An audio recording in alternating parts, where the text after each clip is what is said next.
ವಿಶೇಷ ಕಾರ್ಯಕ್ರಮಕ್ಕೆ ಸ್ವಾಗತ. ನಾನು ರಾಧಾ ಹಿರೇಗೌಡರ್. ಹೆಣ್ಣು ಪ್ರೀತಿಸಿದರೆ ತಾಯಿ, ದ್ವೇಷಿಸಿದರೆ ಚಂಡಿ ಚಾಮುಂಡಿ. ಗಂಡ ಸತ್ತ ಮೇಲೆ ಹೆಣ್ಣು ನಾಲ್ಕು ಗೋಡೆಗಳ ಮಧ್ಯೆ ಅಬಲೆಯಾಗಿ ಮುದುಡ್ಕೊಂಡು ಕುತ್ಕೊಳ್ಬೇಕು ಅನ್ನುವಂಥ ಗಂಡಸರ ಮನಸ್ಥಿತಿಯ ನಡುವೆ ಪರವಾಗಿಲ್ಲ, ನಾನು ರಾಜಕಾರಣಕ್ಕೆ ಬರ್ತೀನಿ, ಗಂಡ ಆದರೆ ಏನು ಹೆಣ್ಣಾದರೆ ಏನು, ನಾನು ಈ ಹೋರಾಟಕ್ಕೆ ಇಳಿದು ನಾನು ಏನು ಅಂತ ಸಾಬೀತು ಮಾಡ್ತೀನಿ ಅಂತ ಈ ಕ್ಷಣದವರೆಗೂ ಹೋರಾಡ್ತಾ ಇರುವಂಥ ಹೆಣ್ಣುಮಗಳ ಜೊತೆ ಮಾತಾಡೋದಕ್ಕೆ ನಾನು ಬಂದಿದ್ದೀನಿ. ಹೌದು, ಇಡೀ ಕರ್ನಾಟಕದಾದ್ಯಂತ ಇರುವಂಥ ಕ್ಷೇತ್ರಗಳಲ್ಲಿ ಅತ್ಯಂತ ಹೆಚ್ಚು ಸದ್ದಾಗ್ತಾ ಇರುವಂಥ ಮತ್ತು ಸುದ್ದಿ ಆಗ್ತಾ ಇರುವಂಥ ಕ್ಷೇತ್ರ ಅಂದರೆ ಅದು ಆರ್ ನಗರ ಕ್ಷೇತ್ರ. ಆರ್ ನಗರ ಕ್ಷೇತ್ರದ ಸದ್ಯದ MLA ಮುನಿರತ್ನ. ಆದರೆ ಮುನಿರತ್ನ ಅವ್ರಿಗಿಂತ ಹೆಚ್ಚು ಸೌಂಡ್ ಆಗ್ತಾ ಇರೋದು ಕುಸುಮ ಅವರು. ಹಾಗಾದರೆ ಇವತ್ತು ಕುಸುಮ ಅವ್ರ ಜೊತೆ ಮಾತಾಡೋದಕ್ಕೆ ನಾನು ಇಲ್ಲಿದ್ದೀನಿ. ಕುಸುಮ ಅವ್ರು ನನ್ನ ಜೊತೆಗೆ ಇದ್ದಾರೆ. ಬನ್ನಿ ಅವ್ರನ್ನ ವೆಲ್ಕಮ್ ಮಾಡೋಣ. ಮೇಡಮ್, ತಮಗೆ ವಿಶೇಷ ಕಾರ್ಯಕ್ರಮಕ್ಕೆ ಸ್ವಾಗತ. Thank you. DK ರವಿ ಅವರು ಬದುಕಿದ್ರೆ ತುಂಬ ಚೆನ್ನಾಗಿರ್ತಿತ್ತು. ನನಗೆ ಈ ವನವಾಸ ಬರ್ತಾ ಇರಲಿಲ್ಲ. ಅವ್ರು ಇಲ್ಲದೆ ಇರೋದಕ್ಕೆ ನನಗೆ ಈ ರೀತಿಯಾದಂಥ ಪರಿಸ್ಥಿತಿ ಆಗಿದೆ. ಸೊ ಒಂದು ಹೆಣ್ಣು ಹೋರಾಟ ಮಾಡ್ತಾ ಇದ್ದಾಳೆ ಎಂದರೆ ಆಕೆ ಗಂಡನ ನೆರಳಲ್ಲೇ ಇರಬೇಕು. ಆಕೆ ಗಂಡನ ನೆರಳಿಂದ ಹೊರಗಡೆ ಬಂದು ಇಂಡಿಪೆಂಡೆಂಟಾಗಿ ಹೋರಾಟ ಮಾಡಬಾರ್ದು. ಇದು ಯಾರು ಹೇಳಿದ್ದು ಅಂತ ತಮ್ಗೆ ಗೊತ್ತಾಗಿದೆ ಅಂತ ಅನಿಸುತ್ತೆ. DK ರವಿ ಬದುಕಿರಬೇಕಾಗಿತ್ತು, ನನಗೆ ಈ ವನವಾಸ ಬರ್ತಿರಲಿಲ್ಲ ಅಂತ ಮುನಿರತ್ನ ಅವ್ರು ಹೇಳಿರೋದು. ಏನು ಅನಿಸುತ್ತೆ ಮೇಡಮ್? ನನಗೆ ನಾವು ಈ 21ನೇ ಶತಮಾನದಲ್ಲೂ ಒಬ್ಬ ಶಾಸಕ ಈ ರೀತಿ ಯಾರೂ ಜೀವಂತವಾಗಿಲ್ಲ, ಅಂಥವರ ಹೆಸರನ್ನು ಬಳಸ್ಕೊಂಡು ಇವತ್ತು ರಾಜಕಾರಣ ಮಾಡಬೇಕು. ಒಂದು ಹೆಣ್ಣನ್ನು ಆತನ ಮುಂದೆ ಪ್ರತಿಸ್ಪರ್ಧಿಯಾಗಿ ಚುನಾವಣಾ ಕಣದಲ್ಲಿ ಪ್ರತಿಸ್ಪರ್ಧಿಯಾಗಿ ಸ್ಪರ್ಧಿಸಿದಂಥ ಹೆಣ್ಣನ್ನು ಕುಗ್ಗಿಸ್ಬೇಕು. ಆಕೆ ಮನೆಯಿಂದ ಆಚೆ ಬರಬಾರ್ದು, ನಾಲ್ಕು ಗೋಡೆಗಳ ಮಧ್ಯದಲ್ಲಿ ಆಕೆ ಇರಬೇಕು. ಹೆಂಗೆ ಧೈರ್ಯ ಆಕೆಗೆ? ಗಂಡ ಇಲ್ಲ, ಹೆಂಗೆ ಬಂದ್ಲು ಆಚೆಗಡೆ? ಅವಳು ಹೆಂಗೆ ಆಚೆಗಡೆ ಓಡಾಡ್ತಾ ಇದ್ದಾಳೆ? ಗಂಡ ಇದ್ದಿದ್ರೆ ನೀವು ಹೊರಗಡೆ ಬರ್ತಾ ಇರಲಿಲ್ವಾ? DK ರವಿ ಅವ್ರು ಬದುಕಿದ್ರೆ ನೀವು ಹೊರಗಡೆ ಬರ್ತಾ ಇರಲಿಲ್ವಾ? ಮದುವೆ ಆಯಿತು ಅಂತ ನಾಲ್ಕು ಗೋಡೆ ಮಧ್ಯೆ ಇರ್ತಾ ಇದ್ರಾ? ನಮಗೆಲ್ಲ ಮದುವೆ ಆಗಿದೆ ಅಪ್ಪ, ಹಾಗಂತ ನಾವು ನಾಲ್ಕು ಗೋಡೆ ಮಧ್ಯೆ ಇದ್ದೀವ ಅಂದರೆ DK ರವಿ ಅವರು ಬದುಕಿದ್ರೆ ತಾವು ಹೊರಗಡೆನೇ ಬರ್ತಿರ್ಲಿಲ್ಲ ಅಂತ ಅವರ ಅಭಿಪ್ರಾಯ. ಅವರ ಮನಸ್ಥಿತಿ ಆ ಮಟ್ಟದ ಮನಸ್ಥಿತಿ ಇದೆ. ಒಂದು ಹೆಣ್ಣಿನ ಬಗ್ಗೆ ಎಷ್ಟು ಕೀಳುಮಟ್ಟದ ಅಭಿಪ್ರಾಯವನ್ನು ಇಟ್ಕೋಬಹುದೋ ಅಷ್ಟೂ ಕೀಳುಮಟ್ಟದ ಅಭಿಪ್ರಾಯವನ್ನು ಇವತ್ತು ಮುನಿರತ್ನ ಅವರು ಶಾಸಕರಾಗಿದ್ದಾರೆ, ಈ ಕ್ಷೇತ್ರದ ಶಾಸಕರು. ಅವರ ಮನಸ್ಥಿತಿಯಲ್ಲಿ ಇರೋವಂಥ ವಿಷ ಏನಿದೆ ಅಲ್ಲ, ಹೆಣ್ಣು ಮಕ್ಕಳ ವಿರುದ್ಧ ವಿಷ, ಅದು ಈ ಮೂಲಕ ನನ್ನನ್ನು ಟಾರ್ಗೆಟ್ ಮಾಡೋದ್ರ ಮೂಲಕ ಬರ್ತಾ ಇದೆ ಹೊರಗಡೆ ಅವರಿಗೆ. ಮೇಡಮ್, ಇನ್ನೊಂದು ಸ್ಟೇಟ್ಮೆಂಟು, ಹೆಣ್ಣು ಬೇಕು ಅಂತ ಬಯಸಿದರೆ ಆಕೆ ಯಾವ ಮಟ್ಟಕ್ಕಾದರೂ ಇಳಿತಾಳೆ. ನೋಡಿ, ಉದಾಹರಣೆ, ಒಬ್ಬಳು ಗಂಡನ್ನು ಹೊಳೆಯಲ್ಲಿ ತಳ್ತಾಳೆ.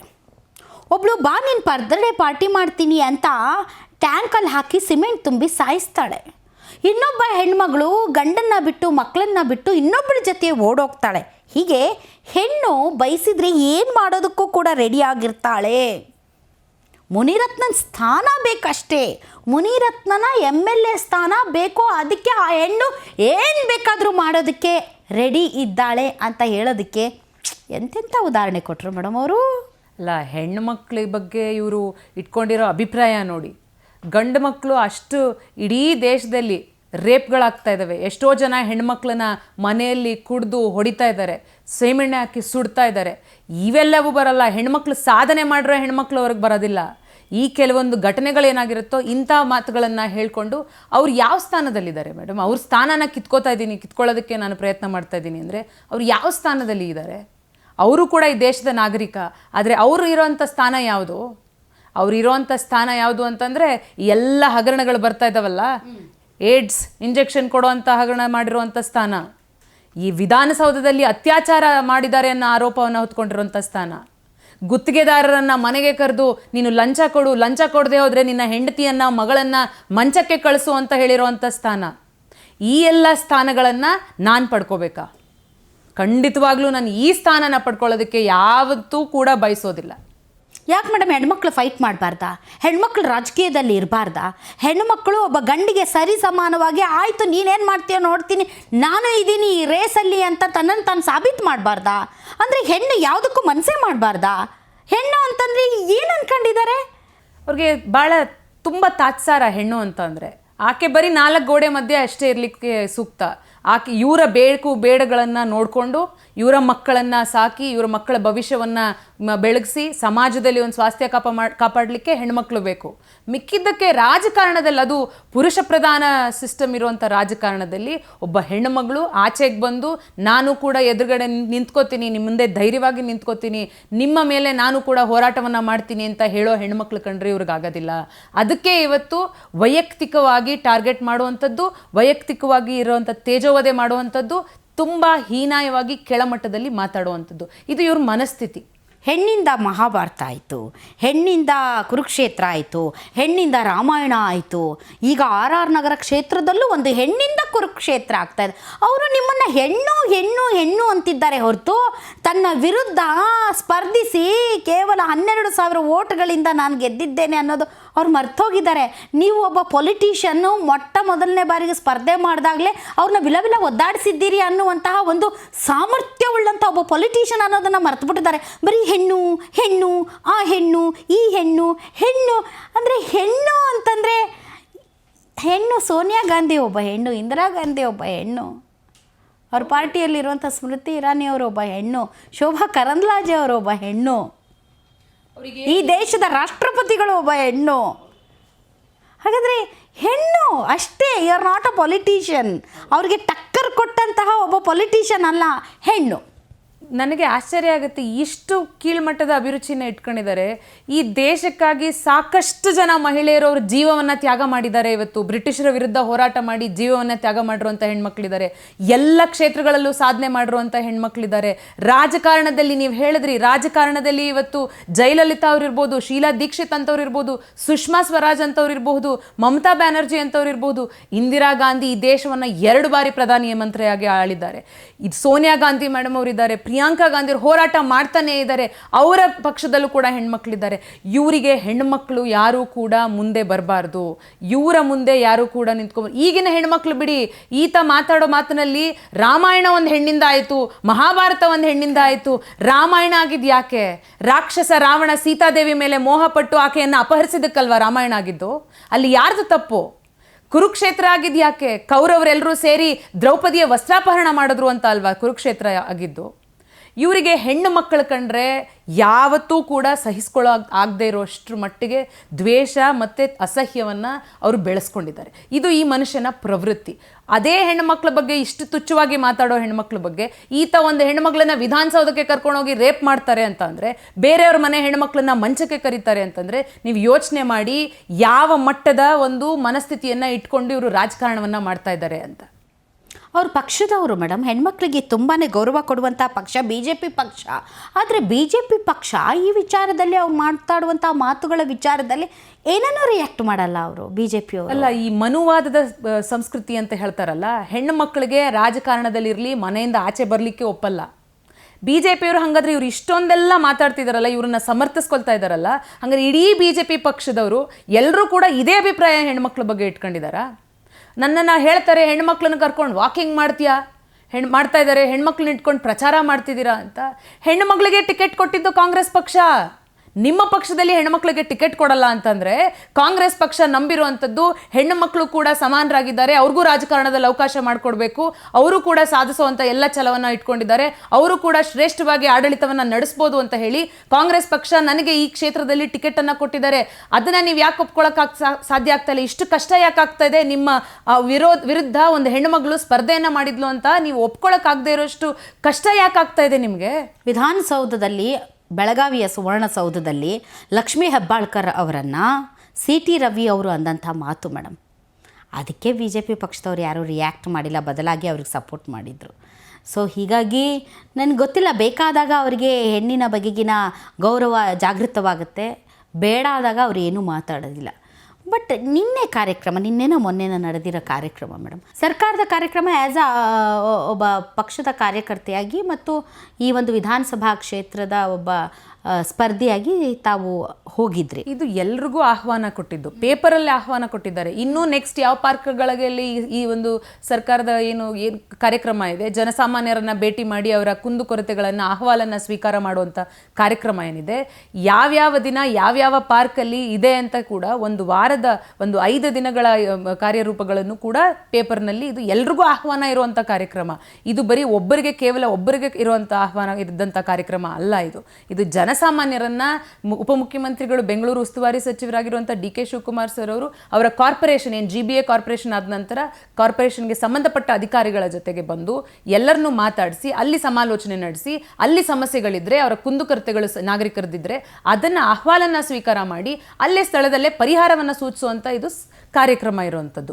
ಇದು ಯಾರು ವೈಯಕ್ತಿಕ ಕಾರ್ಯಕ್ರಮ ಅಲ್ಲ, ಇದು ಜನಸಾಮಾನ್ಯರಿಗೆ ಎಲ್ರಿಗೂ ಕೂಡ ಆಹ್ವಾನ ಇದ್ದಿದ್ದು. ಆದ್ರೆ MLAಗೆ ಆಹ್ವಾನ ಇರಲಿಲ್ಲ ಅಲ್ಲ, ನಮಗೆ ಗೊತ್ತಿಲ್ಲ, ಅವ್ರಿಗೂ ಆಹ್ವಾನ ಇದೆ. ಇವತ್ತು ಬಂದು ನನಗೆ ಆಹ್ವಾನ ಆಯ್ತು, ಅವ್ರಿಗೆ ಆಹ್ವಾನ ಇಲ್ಲ ಅಂತಂದ್ರೆ ಅವ್ರು ಯಾಕೆ ಆ ಕಾರ್ಯಕ್ರಮಕ್ಕೆ ಹೋದ್ರು? ಮತ್ತೆ ಒಬ್ಬ MLA ಆಗಿ ಹೋದ್ರು, ಜವಾಬ್ದಾರಿಯುತ ಶಾಸಕರಾಗಿ ತನ್ನ ಕ್ಷೇತ್ರದಲ್ಲಿ ನಡೀತಾ ಇರುವಂತ ಈ ಜನಸ್ಪಂದನ ಕಾರ್ಯಕ್ರಮದಲ್ಲಿ ತಾನು ಇರಬೇಕು ಅಂತ ಅವ್ರು ಬಂದ್ರು. ಜನಸ್ಪಂದನ ಕಾರ್ಯಕ್ರಮದಲ್ಲಿ ಒಬ್ಬ ಶಾಸಕನಾಗಿ ಹೋದಂತ ಸಂದರ್ಭದಲ್ಲಿ ಆ ಕೆಲಸವನ್ನ ಮಾಡ್ಬೇಕಿತ್ತಲ್ಲ. ಅವ್ರದೇ ಕ್ಷೇತ್ರದ ನಾಗರಿಕರ ಸಮಸ್ಯೆ ಇದೆ ಅಂತ ಬಂದಲ್ಲಿ ಕೂತಿದ್ಮೇಲೆ ನೀವು ಶಾಂತಿಯಿಂದ ಸಣ್ಣದ ಸಮಸ್ಯೆ ಇದೆ, ದಯಮಾಡಿ ಇದನ್ನ ನೋಡಿ, ಇದನ್ನ ಸರಿಪಡಿಸಿ ಅಂತ ಹೇಳಿ ಅಧಿಕಾರಿಗಳಿದ್ರು, ಅವ್ರಿಗೆ ನೀವು ಹೇಳ್ಬೋದಿತ್ತು ಈ ಸಮಸ್ಯೆಗಳಿದಾವೆ ಬಗೆಹರಿಸ್ಕೊಡಿ ಅಂತ. ಅದನ್ನ ಮಾಡ್ಲಿಲ್ಲ ನೀವು. ಅಲ್ಲಿದ್ದಂಥ ಜನಗಳಿಗೆ ಯಾವ ಮರ್ಯಾದೆನೂ ಕೊಡಲಿಲ್ಲ, ಅಲ್ಲಿದ್ದಂಥ ಜನಗಳಿಗೆ ಯಾವ ಬೆಲೆಯನ್ನು ಕೊಡಲಿಲ್ಲ. ಅಲ್ಲಿ ಹೋಗಿ ನೀವು ಮೈಕನ್ನು ಕಸ್ಕೊಳ್ಳುವಂಥದ್ದು ಕೆಲಸ ಮಾಡ್ತೀರಿ. ಒಬ್ಬ ಮಹಿಳಾ ಅಧಿಕಾರಿ ಸ್ವಾಗತವನ್ನು ಕೋರ್ತಾ ಇದ್ದಾರೆ, ಅವ್ರ ಹತ್ರ ಹೋಗಿ ಮೈಕನ್ನು ಕಸ್ಕೊಂಡು ಮಾತಾಡ್ತೀರಿ. ನೀವು ಶಾಸಕ ಆಗಿ ನಿಮ್ಮ ಜವಾಬ್ದಾರಿ ಇದೆಯಲ್ಲ, ಏನು ಶಾಸಕನಾಗಿರುವಂಥದ್ದು? ಅಲ್ಲಿ ವೇದಿಕೆ ಕಾರ್ಯಕ್ರಮದಲ್ಲಿ ಡೆಫಿನೆಟ್ಲಿ ಒಬ್ಬ ಶಾಸಕರು ಇರಬೇಕಾಗಿತ್ತು. ಆದರೆ ವೇದಿಕೆಯಲ್ಲೇ ಅವ್ರಿಗೆ ಯಾವುದೇ ಆಹ್ವಾನ ಇರಲಿಲ್ಲ, ಅವ್ರಿಗೋಸ್ಕರ ಯಾವುದೇ ಕುರ್ಚಿಯನ್ನು ಕಾಯ್ದಿರಿಸಲಾಗಿರಲಿಲ್ಲ. ಸೊ ಇಂತಹ ಸಂದರ್ಭದಲ್ಲಿ ಶಾಸಕರಾಗಿ ಅವರು ಕೇವಲ ಈ ಕಾರ್ಯಕ್ರಮವನ್ನು ಒಬ್ಬ ಪ್ರೇಕ್ಷಕನಾಗಿ ನೋಡ್ತಾ ಕುತ್ಕೋಬೇಕಾಗಿತ್ತಾ, ಅಥವಾ ತನ್ನ ಹಕ್ಕು ಅಧಿಕಾರವನ್ನು ಕೇಳಿ ಪಡೆಯೋದ್ರಲ್ಲಿ ತಪ್ಪೇನಿದೆ? ಇಲ್ಲ, ಇದು ಆ್ಯಕ್ಚುಲಿ ಅವರಲ್ಲಿ ಎಲ್ಲರೂ ಕೂಡ ಕರೆದ್ರು. ಅಲ್ಲಿ ಉಪಮುಖ್ಯಮಂತ್ರಿಗಳು ಹೋಗಿ ಅಲ್ಲಿ ಕೂತಿದ ತಕ್ಷಣ ಎದುರುಗಡೆ ಇದ್ದಂಥದ್ದು 7 ಗಂಟೆಗೆ ಶುರುವಾಗಿದ್ದ ಕಾರ್ಯಕ್ರಮ. ಆದರೆ ಇವ್ರು ಬಹುಶಃ ಬಂದಿದ್ದು 8:15 ಬಂದರು ಅನ್ಸುತ್ತೆ. MLA ಅವರು ಅಲ್ಲೇ ಕೂತಿದ್ರು, ಜನಗಳ ಮಧ್ಯೆ ಕೂತಿದ್ದಂಥ ಸಂದರ್ಭದಲ್ಲಿ ಏನು ಉಪಮುಖ್ಯಮಂತ್ರಿಗಳೇನಿದ್ರು ವೇದಿಕೆ ಮೇಲೆ ಕೂತ್ಕೊಂಡಿದ್ರು. ಎದುರುಗಡೆ ನೋಡಿದಾಗ ಶಾಸಕರನ್ನ ಕಂಡ ತಕ್ಷಣನೇ MLA ಅವರೇ ಬನ್ನಿ ಅಂತಾನೆ ಕರೆದ್ರು. ಫಸ್ಟ್ ಬನ್ನಿ, ಇಲ್ಲಿ ಮೇಲ್ ಬನ್ನಿ ಅಂತ ಎಲ್ಲರೂ ಅವರನ್ನ ಅಧಿಕಾರಿಗಳು ಕೂಡ ಕರೆದ್ರು. ಅವರು ಬರ್ದೇ ಹೋದ್ರೆ ಮೇಡಮ್ ಕರಿ ಟೋಪಿ MLA ಅಂತನೋ ಏನೋ ಕರೆದ್ರು. ಬಟ್ ಐ ಡೋಂಟ್ ನೋ ಅವರಿಬ್ಬರ ಮಧ್ಯೆ ಇರುವಂಥ ಈಕ್ವೇಷನ್ಸ್ ಅದು ಈಗಿಂದಲ್ಲ, ಭಾಳ ಹಳೇದು. ಬಟ್ ಆದರೂ ಕೂಡ ಒಬ್ಬ ತಂದೆಯ ಸ್ಥಾನದಲ್ಲಿ, ಯಾಕೆ ಅಂತಂದರೆ ಬೆಂಗಳೂರು ಉಸ್ತುವಾರಿ ಅಂತಂದರೆ ಇಡೀ ಬೆಂಗಳೂರನ್ನ ಅವರು ಉಸ್ತುವಾರಿ ತೆಗೆದುಕೊಂಡಿರೋದ್ರಿಂದ ಒಂದು ತಂದೆ ಸ್ಥಾನದಲ್ಲಿದ್ದಾಗ ಎಲ್ಲರನ್ನು ಸಮಾನವಾಗಿ ಕಾಣಬೇಕಾದದ್ದು ಡಿ ಕೆ ಶಿವಕುಮಾರ್ ಅವರ ಕರ್ತವ್ಯ. ಅಂದ ಮಾತ್ರಕ್ಕೆ ವೈಯಕ್ತಿಕವಾದಂತಹ ರಾಜಕೀಯ ವೈಷಮ್ಯದ ಹಿನ್ನೆಲೆಯಲ್ಲಿ ಅವರನ್ನು ಆ ರೀತಿ ಕರೆದಿರೋದು ಕ್ಷೇತ್ರದ ಜನರಿಗೆ ನೋವಾಗಿದೆ. ಅಲ್ಲ, ನೀವು ಹೇಳ್ತಾ ಇರೋದು ನೋಡಿದ್ರೆ ಅವರು ಕಾಂಗ್ರೆಸ್ ಪಕ್ಷದಲ್ಲೇ ಇದ್ದಂಥವ್ರು. ಈ MLA ಏನೀಗ BJP ಪಕ್ಷದಲ್ಲಿ ಹೋಗಿದ್ದಾರೆ, ಕಾಂಗ್ರೆಸ್ ಪಕ್ಷದಲ್ಲಿ ಇದ್ದಂಥ ಸಂದರ್ಭದಲ್ಲಿ ಅವ್ರದ್ದು ಮತ್ತೆ ಏನು ಡಿ ಕೆ ಶಿವಕುಮಾರ್ ಸರ್ ಅವರ ಸಂಬಂಧ ಹೇಗಿತ್ತು ಅಂತ ನನಗೆ ಗೊತ್ತಿಲ್ಲ. ಯಾಕಂದರೆ ನಾನು ಅವತ್ತು ರಾಜಕಾರಣದಲ್ಲಿಲ್ಲ. ನಾನು ಕೇಳ್ಪಟ್ಟಿರುವಂಥದ್ದು ಬಹಳ ಆತ್ಮೀಯತೆಯಿಂದ ಇದ್ದರು, ಆತ್ಮೀಯವಾಗಿ ಅವರನ್ನು ಮಾತಾಡಿಸ್ತಾ ಇದ್ರು ಅನ್ನೋದು ಮಾತ್ರ ನನಗೆ ಗೊತ್ತಿದೆ. ಕಾರ್ಯಕ್ರಮದಲ್ಲಿ ಒಬ್ಬರು MLA ಇದ್ದಾರೆ, MLAನ ಕರೆದ್ರು, ಅವರ ಆತ್ಮೀಯತೆ, ಅವ್ರು ಎಲ್ಲರನ್ನೂ ಕೂಡ ಅದೇ ರೀತಿ. ಈಗ ಯಾರನ್ನೋ ಒಬ್ಬರನ್ನ ಏಕವಚನದಲ್ಲಿ ಕರಿತಾ ಮಾತಾಡ್ತಾ ಇದ್ದಾರೆ ಅಂತಂದರೆ ಅವರೊಬ್ಬರು ಅಧಿಕಾರ ಸ್ಥಾನದಲ್ಲಿ ಬಂದಿದ ತಕ್ಷಣ ಅದನ್ನು ಬದಲಾಯಿಸೋದಕ್ಕಾಗೋದಿಲ್ವ ನನಗೆ ಗೊತ್ತಿಲ್ಲ. ಅವರು ಅದನ್ನು MLA ಅವ್ರಿಗೆ ಏನು ಮರ್ಯಾದೆ ಕೊಡಬೇಕಿತ್ತು ಅವ್ರು ಕರೆದ್ರು, ಸ್ಟೇಜ್ ಮೇಲೆ ಕರೆದ್ರು. ನಾವು ಕೂಡ ಜನರ ಜೊತೆ ನಾವು ಕೂತ್ಕೊಂಡಿದ್ವಿ, ಅವ್ರು ಕರೆದ್ರು. ಇವ್ರು ಹೋಗಿ ಆ ಮೈಕನ್ನು ಕಸ್ಕೊಳ್ಳುವಂಥ ಕೆಲಸವನ್ನು ಮಾಡಿ ಇವತ್ತು ಹೇಳ್ತಾ ಇದ್ದಾರೆ, ನನಗೆ ಅವಮಾನ ಮಾಡಿಬಿಟ್ರು, 5 ಲಕ್ಷದ ಜನಗಳಿಗೆ, 5 ಲಕ್ಷ ಮತದಾರರಿಗೆ ಅವಮಾನ ಆಗೋಯ್ತು ಅಂತ. 5 ಲಕ್ಷ ಮತದಾರರಿಗೆ ಅವಮಾನ ಆಗಿದ್ದು ನಿನ್ನೆ ಅಲ್ಲ ಮೇಡಮ್, ಅದು 5 ಲಕ್ಷ ಮತದಾರರಿಗೆ ಯಾವತ್ತು ಅವಮಾನ ಆಯಿತು ಅಂತಂದರೆ ಇವ್ರು ಯಾವಾಗ ಹೇಟ್ಸ್ ಇಂಜೆಕ್ಷನನ್ನು ಅಪೋನೆಂಟ್ಗೆ ಕೊಡಬೇಕು ಅಂತ ಹೇಳಿ ತೀರ್ಮಾನವನ್ನು ಮಾಡ್ತಾ ಇದ್ದಾರೆ ಅಂತ ಆಚೆ ಬಯಲಿಗೆ ಬಂತಲ್ಲ, ಅವತ್ತು 5 ಲಕ್ಷ ಮತದಾರರಿಗೆ ಅವಮಾನ ಆಯಿತು. 5 ಲಕ್ಷ ಮತದಾರರಿಗೆ ಯಾವತ್ತು ಅವಮಾನ ಆಯಿತು ಅಂತಂದ್ರೆ ಯಾವತ್ತು ಇವರು ಗುತ್ತಿಗೆದಾರರನ್ನ ಮನೆಗೆ ಕರೆದು ನೀನು ಲಂಚ ಕೊಡು, ಇಲ್ಲ ಅಂದ್ರೆ ಹೆಂಡತಿ ಮಗಳನ್ನ ಮಂಚಕ್ಕೆ ಕಳಿಸು ಅಂತ ಹೇಳಿರುವಂತ ಆಡಿಯೋ ವೈರಲ್ ಆಯ್ತಲ್ಲ, FSL ರಿಪೋರ್ಟ್ ಅಲ್ಲಿ ಇವ್ರದೇ ಅದು ಧ್ವನಿ ಅಂತ ಸಾಬೀತಾಯ್ತಲ್ಲ, ಅವತ್ತು ಈ ರಾಜರಾಜೇಶ್ವರಿ ನಗರ ವಿಧಾನಸಭಾ ಕ್ಷೇತ್ರದ 5 ಲಕ್ಷ ಮತದಾರರಿಗೆ ಅವಮಾನ ಆಗಿದ್ದು. ಯಾವಾಗ ಒಂದು ಹೆಣ್ಮಗಳು ಬಂದು ವಿಧಾನಸೌಧದಲ್ಲಿ ನನ್ನ ರೇಪ್ ಮಾಡಿದ್ರು ಅಂತ ಹೇಳಿ ಬಂದು ಆಚೆಗಡೆ ಬಂದು ಹೇಳಿದ್ಲಲ್ಲ, ಅವತ್ತು 5 ಲಕ್ಷ ಜನಗಳ ಮತದಾರರಿಗೆ ಅವಮಾನ ಆಗಿದ್ದಂಥದ್ದು. ಇವತ್ತು ಅವ್ರು ಹೇಳ್ತಾರೆ ಸ್ಟಿಲ್ ಅವೆಲ್ಲ ಆರೋಪಗಳು ಇನ್ನೂ ಸಾಬೀತಾಗಿಲ್ಲ, ಅವರು ಅಪರಾಧಿ ಆಗಿಲ್ಲ. ಈಗ ಅವರು ಈ ಕ್ಷೇತ್ರದ MLA, ನಿಮ್ಮ ಕ್ಷೇತ್ರದ MLA, ಅದನ್ನ ನೀವು ಒಪ್ಕೊಳ್ತೀರಾ? ಈ ಕ್ಷೇತ್ರದ MLA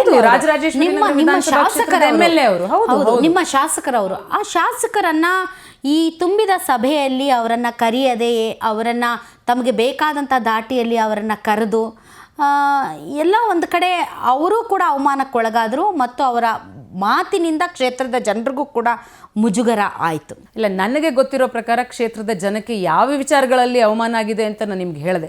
ಈ ವಿಚಾರದಲ್ಲಿ ಅವಮಾನ ಆಗಿದ್ದಾವೆ ಬಿಟ್ಟರೆ ಈ ಎಲ್ಲ ಹಗರಣಗಳು ಆಚೆ ಬಂದಿದ್ದಾವಲ್ಲ, ಇವರ ಕರ್ಮಕಾಂಡಗಳೆಲ್ಲ ಆಚೆಗೆ ಬಂತಲ್ಲ, ಇದರಿಂದ ಅವಮಾನ ಆಗಿದೆ. ನಿನ್ನೆ ಕರೆದಂಥ ಸಂದರ್ಭದಲ್ಲಿ ಹೋಗಿ ಶಾಂತಿಯುತವಾಗಿ ನನ್ನ ಕ್ಷೇತ್ರದ ಮತದಾರರಿದ್ದಾರೆ, ಇಲ್ಲಿ ನನ್ನ ಜನಗಳು ನನಗೆ ಮತ ನೀಡಿರುವಂಥವ್ರು ಇದ್ದಾರೆ, ಅವ್ರ ಸಮಸ್ಯೆಗಳಿದ್ದಾವೆ, ಆ ಸಮಸ್ಯೆಗಳನ್ನು ಬಗೆಹರಿಸಿ ಉಪಮುಖ್ಯಮಂತ್ರಿಗಳು ನೇರವಾಗಿ ಹೇಳಿದ್ರು, ನಮ್ಮ ತಪ್ಪಿದ್ರೆ ದಯಮಾಡಿ ಹೇಳಿ, ನಾವು ತಿದ್ಕೊಳ್ಳೋದಕ್ಕೆ ರೆಡಿ ಇದ್ದೀವಿ, ಆ ಸಮಸ್ಯೆನ ಬಗೆಹರಿಸೋದಕ್ಕೆ ರೆಡಿ ಇದ್ದೀವಿ, ನೀವು ದಯಮಾಡಿ ಹೇಳಿ ಅಂತ ನೇರವಾಗಿ ಹೇಳಿದ್ರು. ಇವ್ರು ಹೋಗಿ ಮೈಕ್ ಕಿತ್ಕೊಳ್ಳೋವಂಥದ್ದು, ಆ ಹೆಣ್ಮಗಳ ಹತ್ರನೂ ಮೈಕ್ ಕಿತ್ಕೊಳ್ಳೋವಂಥದ್ದು, ಏಕಾಏಕಿ ಏಕವಚನದಲ್ಲಿ ಮಾತಾಡುವಂಥದ್ದು. ಉಪಮುಖ್ಯಮಂತ್ರಿಗಳಿಗೆ ಹಾಗಾದರೆ ಬೆಲೆ ಕೊಡೋದು ಬೇಡವಾ? ಮುಖ್ಯ ಆಯುಕ್ತರಿಗೆ ಬೆಲೆ ಕೊಡೋದು ಬೇಡವಾ? ಇವ್ರು ಶಾಸಕರಾಗಿರಬಹುದು, ಶಾಸಕರಾದರೆ 2 ಕೋಡ್ ಬಂದಿರಲ್ಲ. ಎಲ್ಲರೂ ಅಷ್ಟೇ ಜನಸಾಮಾನ್ಯರೇ. ಸಂವಿಧಾನದಲ್ಲಿ ಎಲ್ರಿಗೂ ಹಕ್ಕಿದೆ. ಶಾಸಕರಾಗಿ ಇವ್ರಿಗೇನು ವಿಶೇಷ ಸ್ಥಾನಮಾನ ಏನಿದೆ ಅಂದರೆ ಇವ್ರ ಮೇಲೆ ಹಾಕಿರೋ ಕೇಸ್ಗಳು ವಿಶೇಷ ಕೋರ್ಟ್ನಲ್ಲಿ ಹಿಯರಿಂಗ್ ಆಗ್ಬೋದೇ ಬಿಟ್ಟರೆ, ನೀವು ಶಾಸಕರಾಗಿದ್ದರೂ ಕೂಡ, ಶಾಸಕರಂದರೆ ನೀವು ಜನಗಳ ಧ್ವನಿಯಾಗಿ ಜನಗಳ ಪ್ರತಿನಿಧಿಯಾಗಿ ಕೆಲಸ ಮಾಡ್ತಿದ್ದೀರಿ ಅಂತ. ಅಲ್ಲಿನ ಜನಗಳು ಕಾಯ್ತಾ ಕೂತಿದ್ದಾರೆ ನಮ್ಮ ಸಮಸ್ಯೆಗಳಿಗೆ ಪರಿಹಾರವನ್ನು ನೀಡಿ ಅಂತ ಹೇಳಿ. ಅದಕ್ಕೆ ನೀವು ಬೆಲೆ ಕೊಟ್ಟಿಲ್ಲ. ನೀವಿವತ್ತು ಏನೋ ಒಂದು ಅಲ್ಲಿ ಮುಖ್ಯವಾಗಿ ಇವರು ಇದೆಲ್ಲ ಮಾಡಿದ್ದ ಉದ್ದೇಶ ಏನು ಗೊತ್ತಾ ಮೇಡಮ್? ಅಲ್ಲಿ JP ಪಾರ್ಕ್ನಲ್ಲಿ ಬಹಳ ಅವ್ಯವಸ್ಥೆ ಇದೆ. ಮಾಧ್ಯಮದವರು ಎಲ್ಲರೂ ಕೂಡ ಇದ್ರು, ಅಲ್ಲಿನ ನಾಗರಿಕರಿದ್ರು, ಅವರೇ ಬಂದು ಹೇಳ್ತಾ ಇದ್ದಾರೆ ಯಾವ ರೀತಿ ಇದ್ದಂಥ ಒಂದು ಸ್ವಿಮ್ಮಿಂಗ್ ಪೂಲಲ್ಲಿ ಇದ್ದಂಥದ್ದು ಇವತ್ತು ಹಾವು ಚೇಳುಗಳು ಓಡಾಡ್ತಾ ಇದ್ದಾವೆ. ಮಕ್ಕಳಿಗೆ ಆಟ ಆಡಲಿಕ್ಕೆ ಜಾಗ ಇಲ್ಲ ಮೇಡಮ್. ಅಷ್ಟು ದೊಡ್ಡ JP ಪಾರ್ಕ್ ಅದು. ಲಾಲ್ಬಾಗ್ ನಂತರ ಬೆಂಗಳೂರಿನಲ್ಲಿ ಇದು ದೊಡ್ಡ ಒಂದು ಪಾರ್ಕ್, ಉದ್ಯಾನವನ ಬೆಂಗಳೂರಿನಲ್ಲಿ. ಆ ಮಕ್ಕಳ ಆಟದ ಸಾಮಾನುಗಳೆಲ್ಲ 4 ವರ್ಷಗಳಿಂದ ಅಲ್ಲೇ ಬಿದ್ದಿದ್ದಾವೆ. ಅದಕ್ಕೆ 20 ಕೋಟಿ ರೂಪಾಯಿ ಅನುದಾನ ಬಿಡುಗಡೆ ಆಗಿದೆ. ಸುಮಾರು 70-80% ಬಿಲ್ಗಳ ಪಾವತಿಯಾಗಿದೆ. 30-40% ಕೆಲಸ ಆಗಿಲ್ಲ. ಈ ವಿಚಾರಗಳನ್ನು ಅಲ್ಲಿ ನಾವು ಮಾತಾಡಿಲ್ಲ, ಅಥವಾ ಕಾಂಗ್ರೆಸ್ ಪಕ್ಷದವರು ಮಾತಾಡಲಿಲ್ಲ. ಅಲ್ಲಿನ ನಾಗರಿಕರು, ಅಲ್ಲಿ ವಾಯುವಿಹಾರಕ್ಕೆ ಬರುವಂಥ ನಾಗರಿಕರು ಮೇನು ಉಪಮುಖ್ಯಮಂತ್ರಿಗಳ ಬಳಿ ಹೇಳ್ತಾ ಇದ್ರು, ಇದ್ಯಾವುದೂ ಕೂಡ ಮಾಧ್ಯಮದ ಮುಂದೆ ಬರಬಾರ್ದು, ಇದ್ಯಾವುದೂ ಕೂಡ ಸಮಾಜಕ್ಕೆ ಗೊತ್ತಾಗಬಾರ್ದು, ನೀವು ಡೈವರ್ಷನ್ನ ಮಾಡಬೇಕು, ಡೈವರ್ಷನ್ ಪಾಲಿಟಿಕ್ಸ್ ಅಂತ ಏನು ಹೇಳ್ತೀವಿ, ಇದೆಲ್ಲದರಿಂದ ಮೀರಿ ಬೇರೆ ಕಡೆಗೆ ಈ ದಿಕ್ಕನ್ನು ಬದಲಿಸಬೇಕು ಅಂತ ಹೇಳಿ ದಿಕ್ಕು ತಪ್ಪಿಸುವಂಥ ಕೆಲಸವನ್ನು ನಿನ್ನೆ ಡ್ರಾಮಾವನ್ನು ಬಹಳ ಸರಾಗವಾಗಿ ಮಾಡಿದ್ದಾರೆ. ರೌಡಿಗಳನ್ನ ಬಿಟ್ಟು ಹೊಡಿಸಿದ್ರು. ಅಲ್ಲ, ಎಲ್ಲರೂ ಕೂಡ ನಾನು ಬಚಾವಾದೆ, ಇಲ್ಲಾಂದ್ರೆ ನನ್ನ ಸಾಯಿಸ್ಬಿಡ್ತಾ ಇದ್ರು. ರೌಡಿಗಳು, ಕಾಂಗ್ರೆಸ್ ರೌಡಿಗಳು ನನ್ನನ್ನು ಹೊಡೆದ್ರು, ನನ್ನ ಮೇಲೆ ಕೈ ಮಾಡಿದ್ರು. ಅಲ್ಲ, ಎಲ್ಲರೂ ಕೂಡ ಅವರ ರೀತಿ ಮಾನಗೇಡಿ ರಾಜಕಾರಣನೇ ಮಾಡ್ಕೊಂಡು ಬರ್ತಿರೋ ರಾಜಕಾರಣದಲ್ಲಿದ್ದಾರೆ ಅಂತ ಅಂದ್ಕೊಂಡಿದ್ದಾರೆ. ಸಭ್ಯಸ್ಥರು ಕೂಡ ರಾಜಕಾರಣದಲ್ಲಿರ್ತಾರೆ. ಯಾವ ರೌಡಿಗಳು ಬಂದು ಪೊಲೀಸರು, ಸರ್ಕಾರಿ ಕಾರ್ಯಕ್ರಮ, ಎಲ್ಲ ಕಡೆ ಆರಕ್ಷಕ ಸಿಬ್ಬಂದಿಗಳಿದ್ದಾರೆ, ಯಾರು ರೌಡಿಗಳು ಬಂದಿದ್ದಾರೆ ಮೇಡಮ್ ಅವ್ರನ್ನ ಹೊಡೆಯೋದಕ್ಕೆ?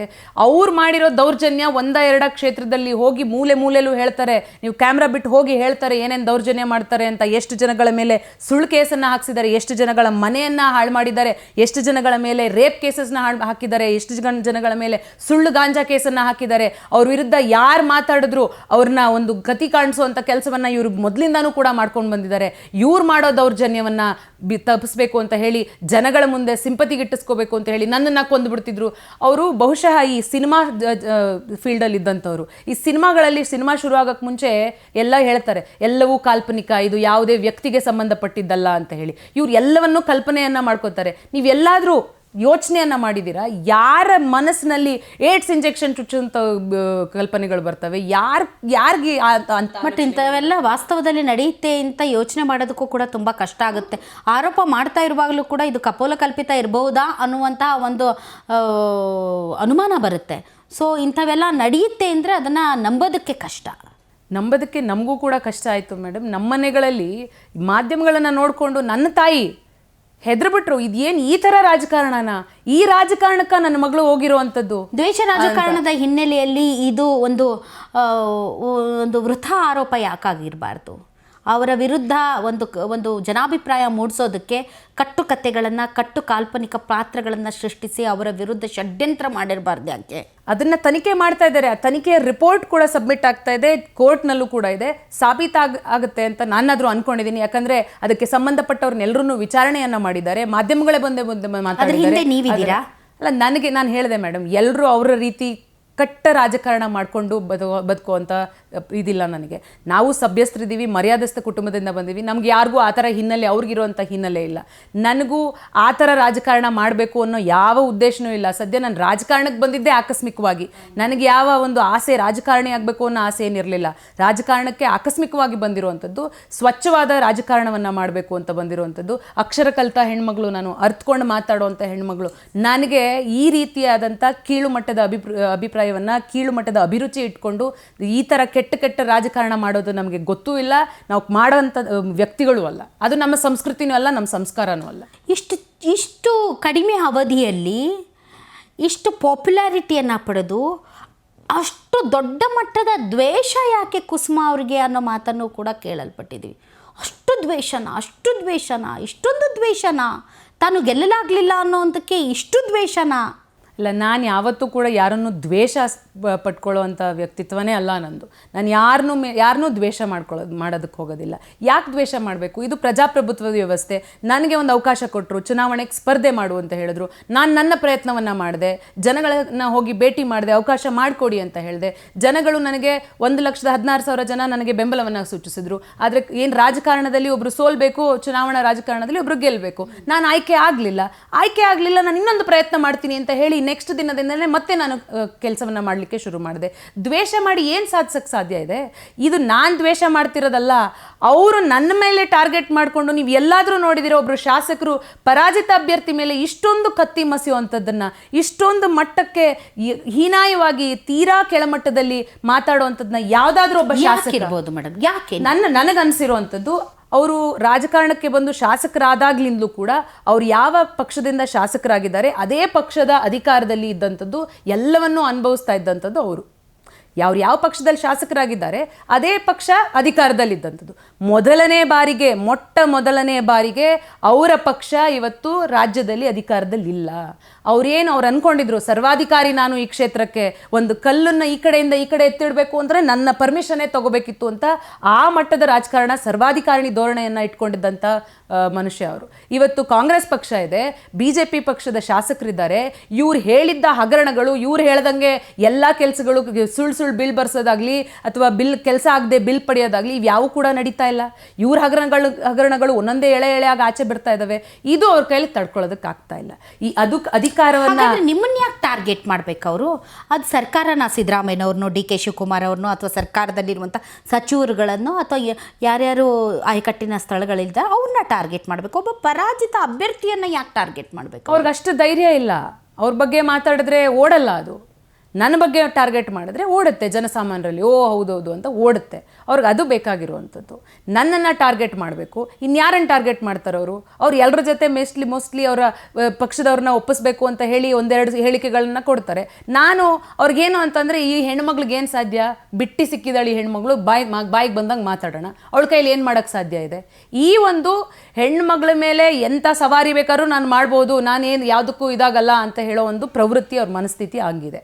ಸೊ ಅದರಿಂದ ನನ್ನನ್ನು ಟಾರ್ಗೆಟ್ ಮಾಡ್ತಿದ್ದಾರೆ. ಬಿಟ್ಟರೆ ಈ ಇಡೀ ರಾಜ್ಯದಲ್ಲಿ ಯಾರಾದರೂ ಒಬ್ಬ ಶಾಸಕ ಪರಾಜಿತ ಅಭ್ಯರ್ಥಿ ಅವ್ರಿಗೆ ಮಾಡೋದಕ್ಕೆ ಎಷ್ಟು ಕೆಲಸ ಇರುತ್ತೆ ಮೇಡಮ್? ಅವ್ರಿಗೆ ಎಷ್ಟು ಕೆಲಸಗಳಿರುತ್ತೆ? ಇಡೀ ಕ್ಷೇತ್ರವನ್ನು, 5.5 ಲಕ್ಷ ಮತದಾರರಿರುವಂಥ ಕ್ಷೇತ್ರ ಇದು, ಬಹಳ ದೊಡ್ಡ ಕ್ಷೇತ್ರ. ಆ ಕ್ಷೇತ್ರದಲ್ಲಿರುವಂಥ ಕೆಲಸಗಳನ್ನು ಮಾಡಿದ್ರೆ ಇದು ಎಲ್ಲದಕ್ಕೂ ಸಮಯನೇ ಇರಲ್ಲ. ಅವ್ರು ಯಾವ ಕೆಲಸನೂ ಮಾಡ್ತಾ ಇಲ್ಲ.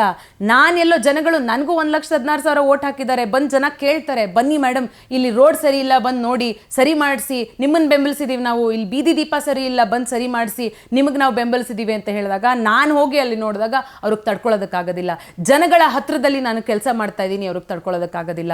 ಒಬ್ಳು ಹೆಣ್ಮಗಳಾಗಿ ಏನು ಅವ್ರ ಮುಂದೆ ನಾನು ನಿಂತಿದ್ದೀನಿ ಧೈರ್ಯವಾಗಿ, ಅದನ್ನು ತಡ್ಕೊಳ್ಳೋಕ್ಕಾಗೋದಿಲ್ಲ. ಯಾವಾಗ ನೀವು ಏಕಪತ್ಯಾಧಿಪತಿಯನ್ನು ಸಾಧಿಸ್ಬೋದು? ಯಾರು ನನ್ನ ವಿರುದ್ಧ ಇಲ್ಲದೆ ಹೋದಾಗ ನಾನೇ ಸರ್ವಾಧಿಕಾರಿ. ಇವತ್ತು ಈ ಹೆಣ್ಮಕ್ಳನ್ನ ಎಷ್ಟು ಬೈದ್ರೂ, ಎಷ್ಟು ಕೆಟ್ಟದಾಗ ಮಾತಾಡಿದ್ರು, ಎಷ್ಟು ನಿಂದಿಸಿದ್ರು, ಎಷ್ಟು ಅವಮಾನ ಮಾಡಿದ್ರು ಈಕೆ ಮನೆ ಸೇರ್ತಾ ಇಲ್ಲ. ಬಂದು ಬೀದಿಲಿ ಬಂದು ನಿಂತ್ಕೋತಾ ಇದ್ದಾಳೆ, ಆಚೆ ಬಂದು ಕೆಲಸ ಮಾಡ್ತಾ ಇದ್ದಾಳೆ, ಜನಗಳ ಜೊತೆ ಹೋಗಿ ನಿಂತ್ಕೊಂಡು ಕೆಲಸ ಮಾಡ್ತಾ ಇದ್ದಾಳೆ, ಜನಗಳ ಸಮಸ್ಯೆಗಳಿಗೆ ಸ್ಪಂದಿಸುವಂಥ ಪ್ರಯತ್ನ ಮಾಡ್ತಾ ಇದ್ದಾಳೆ. ಹೆಂಗೆ ತಡ್ಕೋತಾರೆ ಅವರು?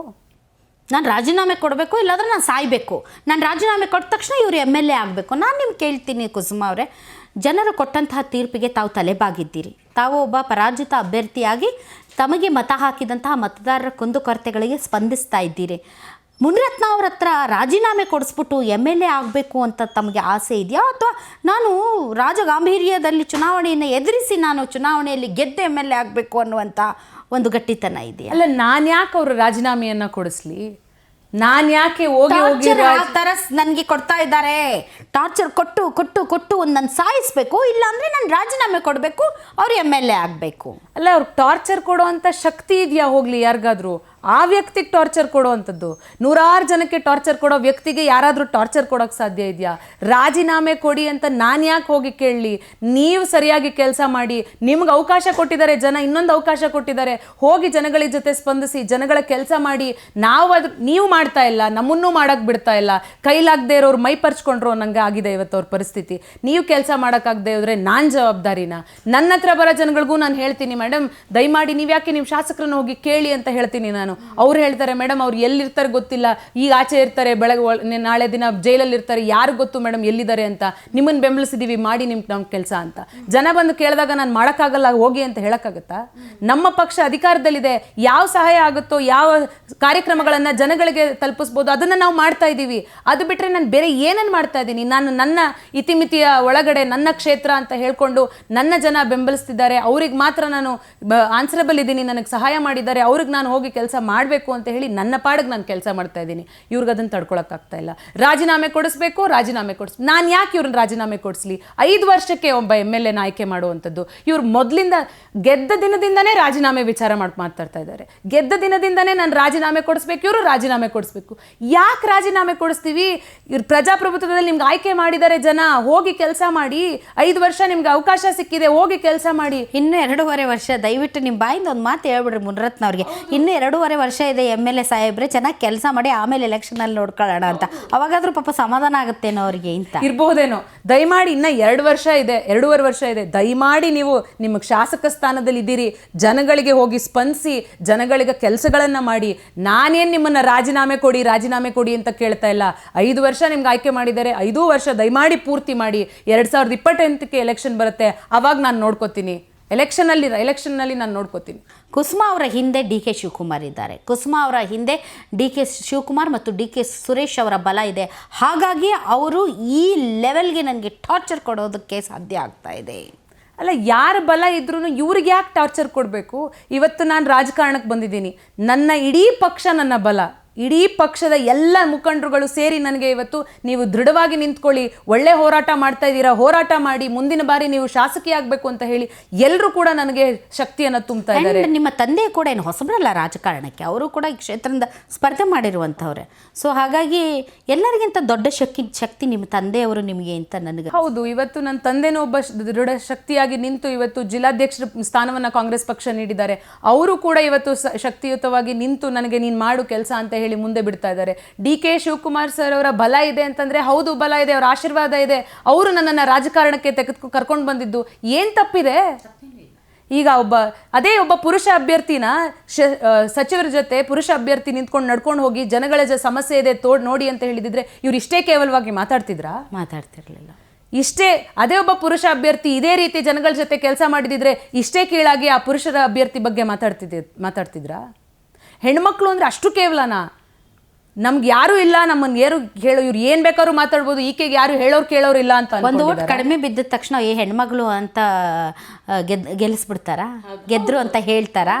ಸರಿಸಮಾನವಾಗಿ ಫೈಟ್ ಮಾಡಬೇಕು.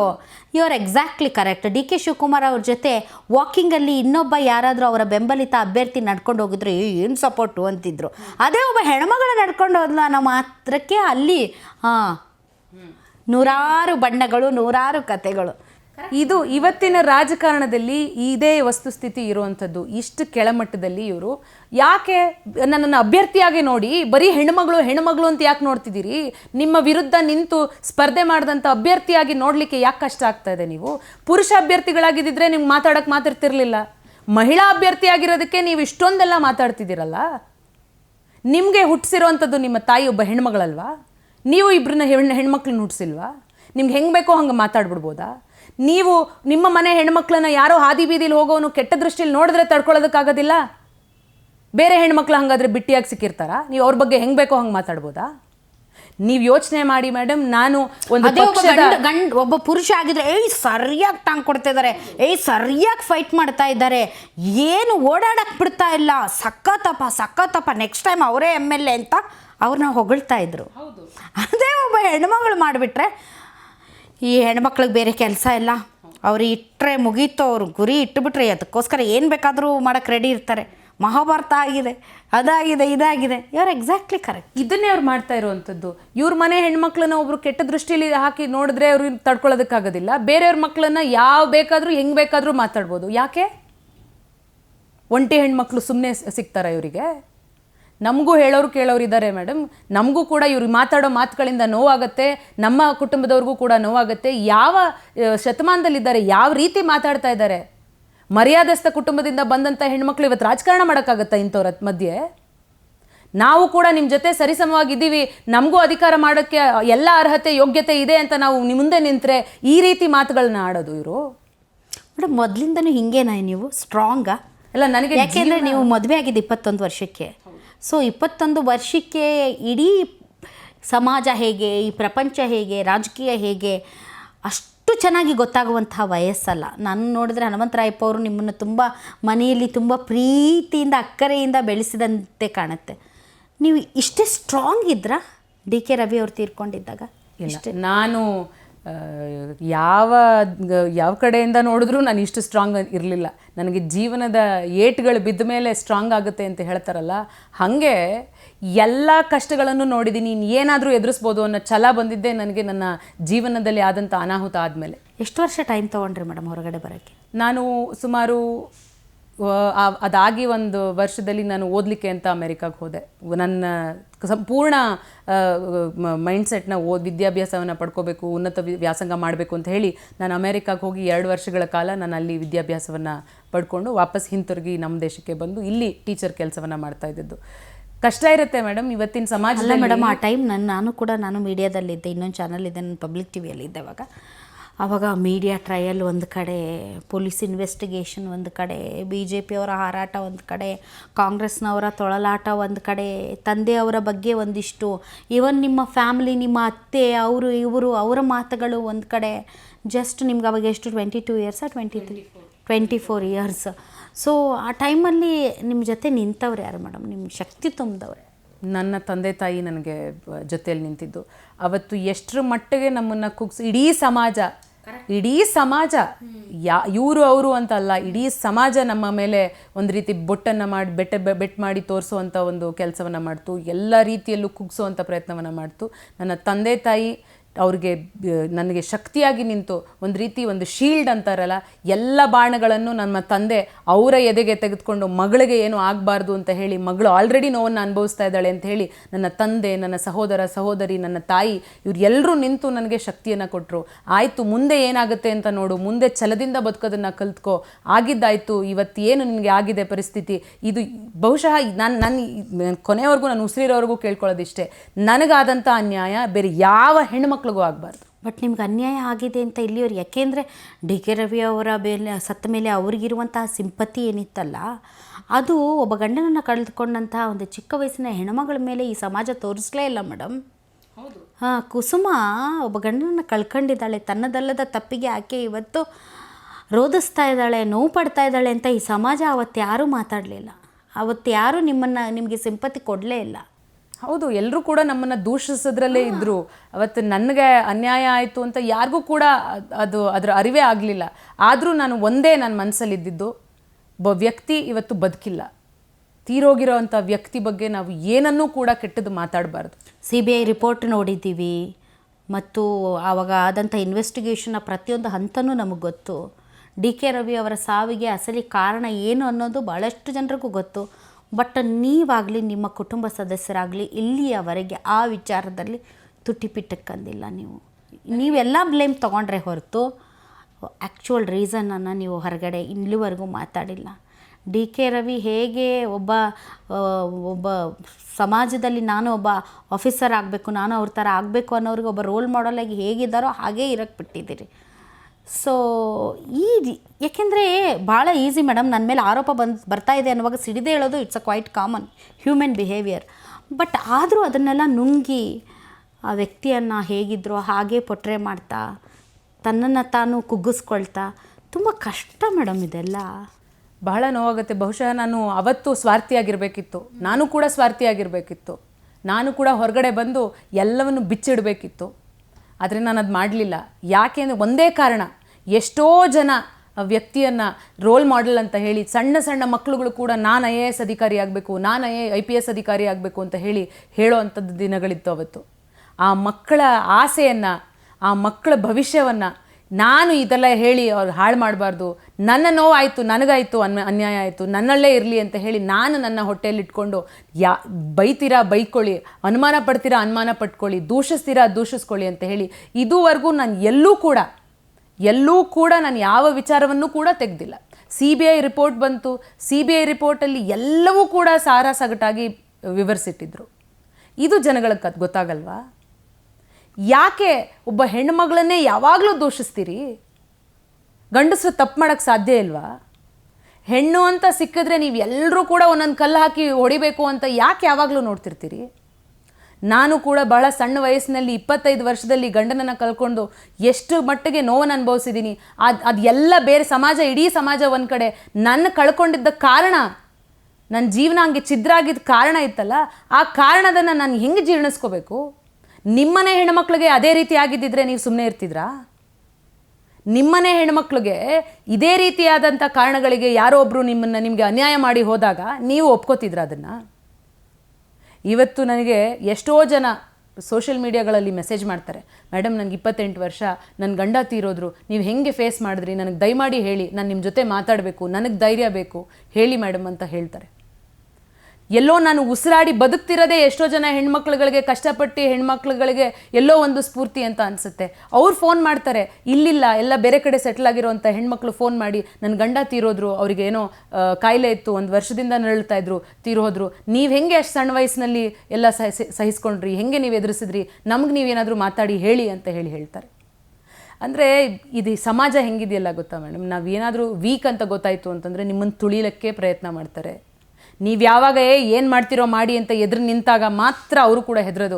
ಇಲ್ಲ ಅಂತಂದರೆ ನಾನು ಒಂದು ಕಲ್ಲು ಹಾಕ್ತೀನಿ, ನೀನು ಒಂದು ಕಲ್ಲು ಹಾಕು ಅಂತ ಹೇಳಿ ಕುಗ್ಸೋವಂಥ ಪ್ರಯತ್ನ ಬಿಟ್ಟರೆ ಬೇರೆ ಏನೂ ಮಾಡೋದಿಲ್ಲ. ನನಗೆ ಇಷ್ಟೊಂದೆಲ್ಲ ಅನ್ಯಾಯ ಆಗ್ತು, ನಾನು ವಿದ್ಯೆಯನ್ನು ಕಲ್ತಿದ್ದೀನಿ, ನನಗೆ ಒಂದು ಒಳ್ಳೆ ಕುಟುಂಬ ಇದೆ, ನನ್ನ ಬಗ್ಗೆನೇ ಇಷ್ಟೊಂದೆಲ್ಲ ಅಪಪ್ರಚಾರಗಳು ಮಾಡಿದ್ರು, ನನ್ನ ಬಗ್ಗೆನೇ ಇಷ್ಟೊಂದೆಲ್ಲ ಮಾತಾಡಿದ್ರು, ಈಗಲೂ ಕೂಡ ಮಾತಾಡ್ತಾರೆ, ನನ್ನನ್ನೇ ಇಷ್ಟೊಂದು ಇದನ್ನು ಮಾಡ್ತಾರೆ ಅಂತಂದರೆ ಯಾವ ಸಪೋರ್ಟ್ ಇಲ್ಲದೆ ಇರೋ ಹೆಣ್ಮಕ್ಳ ಪರಿಸ್ಥಿತಿ ಏನಾಗಿರ್ಬೋದು ಯೋಚನೆ ಮಾಡಿ. ಅಂಥ ಸಾವಿರಾರು ಜನ ಹೆಣ್ಮಕ್ಳಿದ್ದಾರೆ ಇವತ್ತು ಸಮಾಜದಲ್ಲಿ, ಏನನ್ನೂ ಹೇಳೋಕ್ಕೊಳಕ್ಕಾಗದೆ ಎಲ್ಲ ನೋವುಗಳನ್ನು ತಾವೇ ಇಟ್ಕೊಂಡು ಸಮಾಜದ ದೃಷ್ಟಿಯಲ್ಲೂ ಕೆಟ್ಟವರಾಗಿ ಎಷ್ಟು ಜನ ಜೀವನ ಸಾಗಿಸ್ತಾ ಇದ್ದಾರೆ ಹೆಣ್ಮಕ್ಳು ಇವತ್ತು. ಆ್ಯಂಡ್ ಇವನ್ ನಿಮ್ಮ ರವಿ ಕುಟುಂಬಸ್ಥರು ಕೂಡ ತಮ್ಮ ಮೇಲೆ ಸಿಕ್ಕಾಪಟ್ಟೆ ಅಲಿಗೇಷನ್ ಮಾಡಿದರು, ಆಗಲೂ ಕೂಡ ತಾವೇನೂ ಮಾತಾಡಲೇ ಇಲ್ಲ.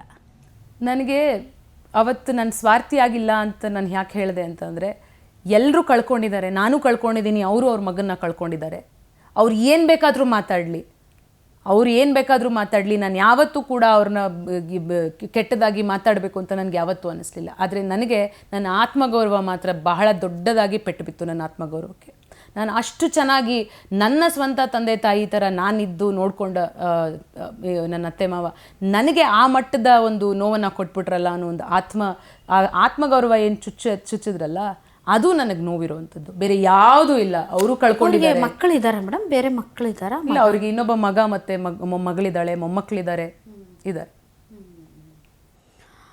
ಮೇಡಮ್, ರಾಜಕಾರಣನೇ ಯಾಕೆ ಆಯ್ಕೆ ಮಾಡ್ಕೊಂಡ್ರಿ? ರಾಜಕಾರಣ ಯಾಕೆ ಅಂತಂದರೆ ಅಮೇರಿಕಾದಲ್ಲಿ ಓದಿದ್ರಿ, ಟೀಚರ್, ನಿಮ್ಮದು ಕನಸು ನೀವು ಟೀಚರ್ ಆಗಬೇಕು ಅಂತ.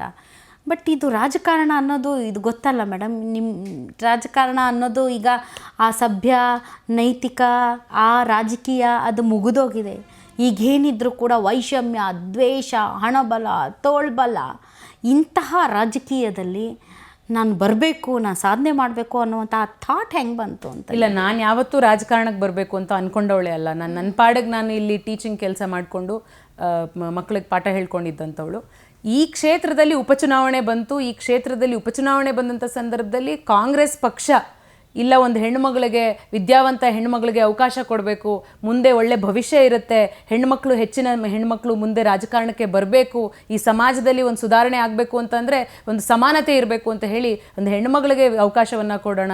ಇದು ಮೆಟ್ರೋ ಸಿಟೀಸ್ ಮೇಡಮ್, ಬೆಂಗಳೂರಿನಲ್ಲಿ ನೀವು ಹೆಣ್ಣುಮಕ್ಳಿಗೂ ಅವಕಾಶವನ್ನು ಕೊಡಲಿಲ್ಲ ಅಂತಂದರೆ, ಬೆಂಗಳೂರಿನಲ್ಲೇ ಕೊಡಲಿಲ್ಲ ಅಂತಂದರೆ ಇನ್ನು ಬೇರೆ ಕಡೆ ಯೋಚನೆ ಮಾಡಿ. ಬೆಂಗಳೂರಿನಂಥ ಒಂದು ಸಿಟಿಯಲ್ಲಿ ಒಂದು ಹೆಣ್ಣುಮಗಳಿಗೂ ಅವಕಾಶ ಕೊಟ್ಟು ಆಕೆಗೂ ಒಂದು ಭವಿಷ್ಯ, ಒಂದು ಒಳ್ಳೆಯ ಭವಿಷ್ಯವನ್ನು ರೂಪಿಸ್ಕೊಳ್ಳೋದಕ್ಕೆ ಅವಕಾಶ ಮಾಡಿಕೊಡ್ಬೇಕು. ಹೆಣ್ಮಕ್ಳಿಗೂ ಕೂಡ ಅಧಿಕಾರ ಇದೆ, ಎಲ್ಲರೂ ಕೂಡ ಸಮಾನವಾಗಿ ಮಾಡುವಂಥ ಅಧಿಕಾರ ಇದೆ ಅಂತ ಹೇಳಿ ನನಗೆ ಅವಕಾಶ ಕೊಟ್ಟರು. ಆ ಅವಕಾಶ ಬಂದಾಗ ನಾನು ಯಾವತ್ತೂ ರಾಜಕಾರಣಕ್ಕೆ ಬರಬೇಕು ಅಂತ ಇರಲಿಲ್ಲ. ಹೆಣ್ಮಕ್ಳಿಗೆ ರಾಜಕಾರಣದಲ್ಲಿ ಅವಕಾಶ ತುಂಬ ಕಮ್ಮಿ ಸಿಗೋವಂಥದ್ದು. ಆ ಅವಕಾಶ ಸಿಕ್ಕಾಗ ನಾನು ಅದನ್ನು ಬಳಸ್ಕೊಂಡು ರಾಜಕಾರಣದಲ್ಲಿ ನನಗೆ ಗೊತ್ತಿರೋ ರಾಜಕಾರಣ ಬರೀ ಜನಗಳ ಜೊತೆ ಇರುವಂಥದ್ದು, ಜನಗಳ ಸಮಸ್ಯೆಗಳಿಗೆ ಸ್ಪಂದಿಸುವಂಥದ್ದು, ಜನಗಳ ಧ್ವನಿಯಾಗಿ ಕೆಲಸ ಮಾಡಬೇಕು, ಸಮಸ್ಯೆಗಳಿಗೆ ಪರಿಹಾರವನ್ನು ಕಂಡುಕೊಡೋದ್ರಲ್ಲಿ ನೀವು ಮುಂದೆ ಇರಬೇಕು ಅನ್ನೋದಷ್ಟೇ ರಾಜಕಾರಣ ನನಗೆ ಗೊತ್ತಿದ್ದು. ಆ ರಾಜಕಾರಣ ನಂಬಿ ನಾನು ಕಾಲಿಟ್ಟಿದ್ದು. ಈಗೇನು ನಡೀತಿದೆಯಲ್ಲ, ಈ ರಾಜಕಾರಣದ ನಿರೀಕ್ಷೆಯಲ್ಲಿ ನಾನಿರಲಿಲ್ಲ. ಈ ಕೆಳಮಟ್ಟದ ಈ ರಾಜಕಾರಣ ಇದೆಯಲ್ಲ, ಇದನ್ನು ನಾನು ನಿರೀಕ್ಷೆ ಮಾಡಿರಲಿಲ್ಲ. ನನ್ನ ರಾಜಕಾರಣದ ಡೆಫಿನೇಷನ್ನೇ ಬೇರೆ, ಈಗಿರೋಂಥ ರಾಜಕಾರಣವೇ ಬೇರೆ. ಬಟ್ ಆದರೂ ಕೂಡ ಎದುರಾಕೊಂಡಿರೋದು ಎಂಥ ವ್ಯಕ್ತಿನ ನೀವು? ಇಲ್ಲ, ಏನು ಮಾಡ್ಬೋದು ಮೇಡಮ್. ಕೊನೆ ನಾನು ಹೇಳಿದ್ದೀನಿ, ನಾನು ಈ ಹೋರಾಟದಲ್ಲಿ ಮಣ್ಣಾದರೂ ಪರವಾಗಿಲ್ಲ, ನಾನು ಹೋರಾಡ್ತೀನಿ. ಇಂಥ ವ್ಯಕ್ತಿಗಳು ಯಾರು ಒಂದು ಹೆಣ್ಣಿಗೆ ಬೆಲೆಯನ್ನು ಕೊಡಲ್ಲ, ಯಾರು ಒಂದು ಹೆಣ್ಣನ್ನು ತುಚ್ಛವಾಗಿ ನೋಡ್ತಾ ಇದ್ದಾರೆ, ಇಂಥ ನನಗೆ ಗೊಬ್ಬರದ ಹುಳು ಅಂತ ಅವ್ರ ಬಾಯಲ್ಲಿ ಮಾತು ಬರುತ್ತಲ್ಲ, ಅನ್ನ ತಿನ್ನೋರು ಯಾರು ಅಂಥ ಮಾತುಗಳು ಆಡಲ್ಲ, ಗೊಬ್ಬರ ಬಾಯಿಗೆ ಹಾಕೊಳ್ಳೋರು ಮಾತ್ರ ಅಂಥ ಮಾತುಗಳನ್ನು ಆಡೋದು. ಆ ರೀತಿ ಇರೋವಂಥ ವ್ಯಕ್ತಿಗಳನ್ನು ಎದುರಿಸಲಿಕ್ಕೆ, ಒಂದು ಹೆಣ್ಣಿನ ಬಗ್ಗೆ ಗೌರವ ಇಲ್ಲದೆ ರೀತಿ ಮಾತಾಡುವಂಥ ವ್ಯಕ್ತಿಗಳನ್ನ ಎದುರಿಸೋಕ್ಕೆ ಒಂದು ಹೆಣ್ಣಿಂದನೇ ಸಾಧ್ಯ. ನಾನು ನಿಮ್ಮ ಮೂಲಕ ಕೇಳ್ಕೊಳ್ಳೋದು, ಹೆಚ್ಚು ಹೆಣ್ಮಕ್ಳು ಬನ್ನಿ, ನೀವು ಧೈರ್ಯವಾಗಿ ರಾಜಕಾರಣಕ್ಕೆ ಬನ್ನಿ, ಇಂಥವ್ರಿಗೆ ನೀವು ಧೈರ್ಯವಾಗಿ ಬಂದು ಇವ್ರಿಗೆ ಪಾಠವನ್ನು ಕಲಿಸ್ಬೇಕು ಅಂತ ನಾನು ಈ ಮೂಲಕ ಕೇಳ್ಕೊತೀನಿ. ಎಲ್ಲ ಬಿ ಜೆ ಪಿನೂ ನೋಟ್ ಮಾಡ್ಕೊಳ್ತಾ ಇದೆ, ಕ್ಷೇತ್ರದ ಮತದಾರರು ಕೂಡ ನೋಟ್ ಮಾಡ್ಕೊಳ್ತಾ ಇದ್ದಾರೆ. ಅಧಿಕಾರ ಏನು ಶಾಶ್ವತ ಅಲ್ಲ, ನಾವು ನೋಟ್ ಮಾಡ್ಕೊಳ್ತಾ ಇದ್ದೀವಿ, ಸಮಯ ಬಂದಾಗ ಅದಕ್ಕೆ ಸರಿಯಾದ ಉತ್ತರ ಕೊಡ್ತೀವಿ ಅಂತ ಆರ್ ಅಶೋಕ್ ಅವ್ರು ಮಾತಾಡಿದ್ದಾರೆ ಮೇಡಮ್. ಅಲ್ಲ, ಅವರು ಖಂಡಿತವಾಗ್ಲೂ ಮಾತಾಡಬೇಕು. ಇವತ್ತು ಹಾಗಾದರೆ ಬಿ ಜೆ ಪಿ ಇದನ್ನೇ ಪ್ರತಿಪಾದಿಸುತ್ತಾ? ನೀವು ಹೆಣ್ಮಕ್ಳನ್ನ ಕೇವಲವಾಗಿ ಮಾತಾಡ್ಬೋದು, ಹೆಣ್ಮಕ್ಳಿಗೆ ಅವಕಾಶ ಕೊಡಬಾರ್ದು, ಹೆಣ್ಮಕ್ಳು ಅಭ್ಯರ್ಥಿಗಳಾಗಬಾರ್ದು, ಇಡೀ BJP ಪಕ್ಷ ಇದನ್ನೇ ಪ್ರತಿಪಾದಿಸುತ್ತಾ? ಅಧಿಕಾರ ಶಾಶ್ವತ ಅಲ್ಲ ಅಂತ ಅವ್ರಿಗೆ ಶಾಸಕರಿಗೆ ಮೊದಲು ಹೇಳಬೇಕು. ಶಾಶ್ವತವಾಗಿ ನೀವೇ ಸರ್ವಾಧಿಕಾರಿಯಾಗಿ ಇಲ್ಲೇ ಕುಳಿತುಕೊಳ್ಳೋದಕ್ಕೆ ಸಾಧ್ಯ ಇಲ್ಲ. ನೀವು ಒಪ್ಕೊಳ್ಳಿ, ನಿಮ್ಮ ವಿರುದ್ಧನೂ ಕೂಡ ಒಬ್ಬರು ಧೈರ್ಯವಾಗಿ ನಿಂತ್ಕೊಳ್ಳೋಂಥ ವ್ಯಕ್ತಿಗಳು ಇರ್ತಾರೆ ಅಂತ ಹೇಳಿ ನೀವು ಒಪ್ಕೊಳ್ಳಿ ಅಂತ ಅವ್ರಿಗೂ ಕೂಡ ಬುದ್ಧಿವಾದವನ್ನು ಹೇಳಬೇಕು. ಮೇಡಮ್, ಮುಂದೆ ಏನಾಗಬೇಕಂತ ಆಸೆ ನಿಮಗೆ?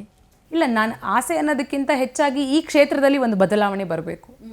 ಈ ಕ್ಷೇತ್ರದಲ್ಲಿ ಬಹಳ ಮುಖ್ಯ, ಬಹಳ ಅನಿವಾರ್ಯ ಪರಿಸ್ಥಿತಿಯಲ್ಲಿದೆ ಈ ಕ್ಷೇತ್ರ ಬಹಳ ಒಂದು ಬದಲಾವಣೆ ಬರಬೇಕು. ಈ ಕ್ಷೇತ್ರದ ಜನಗಳಿಗೆ ನಾನು ಕೆಲಸವನ್ನು ಮಾಡಬೇಕು, ಅವರ ಧ್ವನಿಯಾಗಿ ಕೆಲಸ ಮಾಡಬೇಕು. ಇದು ನನ್ನ ಆಸೆ. ಬಿಟ್ಟರೆ ಬೇರೆ ಯಾವ ಆಸೆಯಿಂದನೂ, ಯಾವುದೋ ಅಧಿಕಾರದ ಆಸೆ ಅಥವಾ ಹಣದ ಆಸೆ. ನಾನು ಅಧಿಕಾರವನ್ನು ಬಹಳ ಹತ್ತಿರದಿಂದ ನೋಡಿದ್ದೀನಿ ಮೇಡಮ್. ಅಧಿಕಾರಿಯ ಪತ್ನಿಯಾಗಿ ಅಧಿಕಾರವನ್ನು ಬಹಳ ಹತ್ತಿರದಿಂದ ನಾನು ನೋಡಿದ್ದೀನಿ. ಹಣ ಬಲಕ್ಕೆ ಏನು, ನನ್ನ ಭಗವಂತನ ಕೃಪೆಯಿಂದ ನನ್ನ ತಂದೆ ತಾಯಿ ನನ್ನನ್ನು ಚೆನ್ನಾಗೇ ಸಾಕಿದ್ದಾರೆ. ಹಣದ ಮೇಲೆ ಅಥವಾ ಅಧಿಕಾರದ ಮೇಲೆ ಯಾವತ್ತೂ ನನಗೆ ಆಸೆ ಇಲ್ಲ.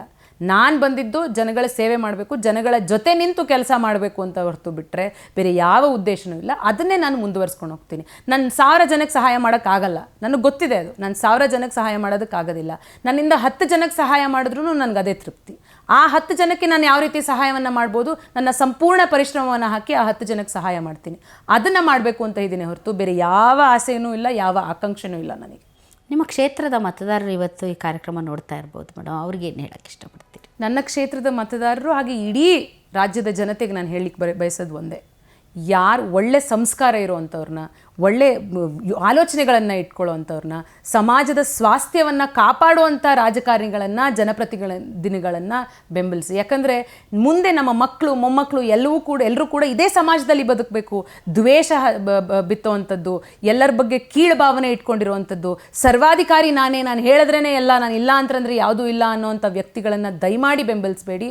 ನೀವು ನಿಮ್ಮ ಆಯ್ಕೆ ಸರಿಯಾದಂಥದ್ದು ಆಗಬೇಕು ಅನ್ನೋದೇ ನಾನು ಕೇಳ್ಕೊಳ್ಳೋದು. ನಾನು ಭಾಳ ಜನರಿಗೆ, ನಾನು ಕುಸುಮಾ ಮೇಡಮ್ ಅವರ ಇಂಟರ್ವ್ಯೂಗೆ ಹೋಗ್ತಾ ಇದ್ದೀನಿ, ಏನಾದರೂ ಪ್ರಶ್ನೆ ಇದೆಯಾ ಅಂತ ಕೇಳಿದಾಗ ಒಂದು 4-5 ಜನ ಈ ಪ್ರಶ್ನೆ ಕೇಳಿದರು.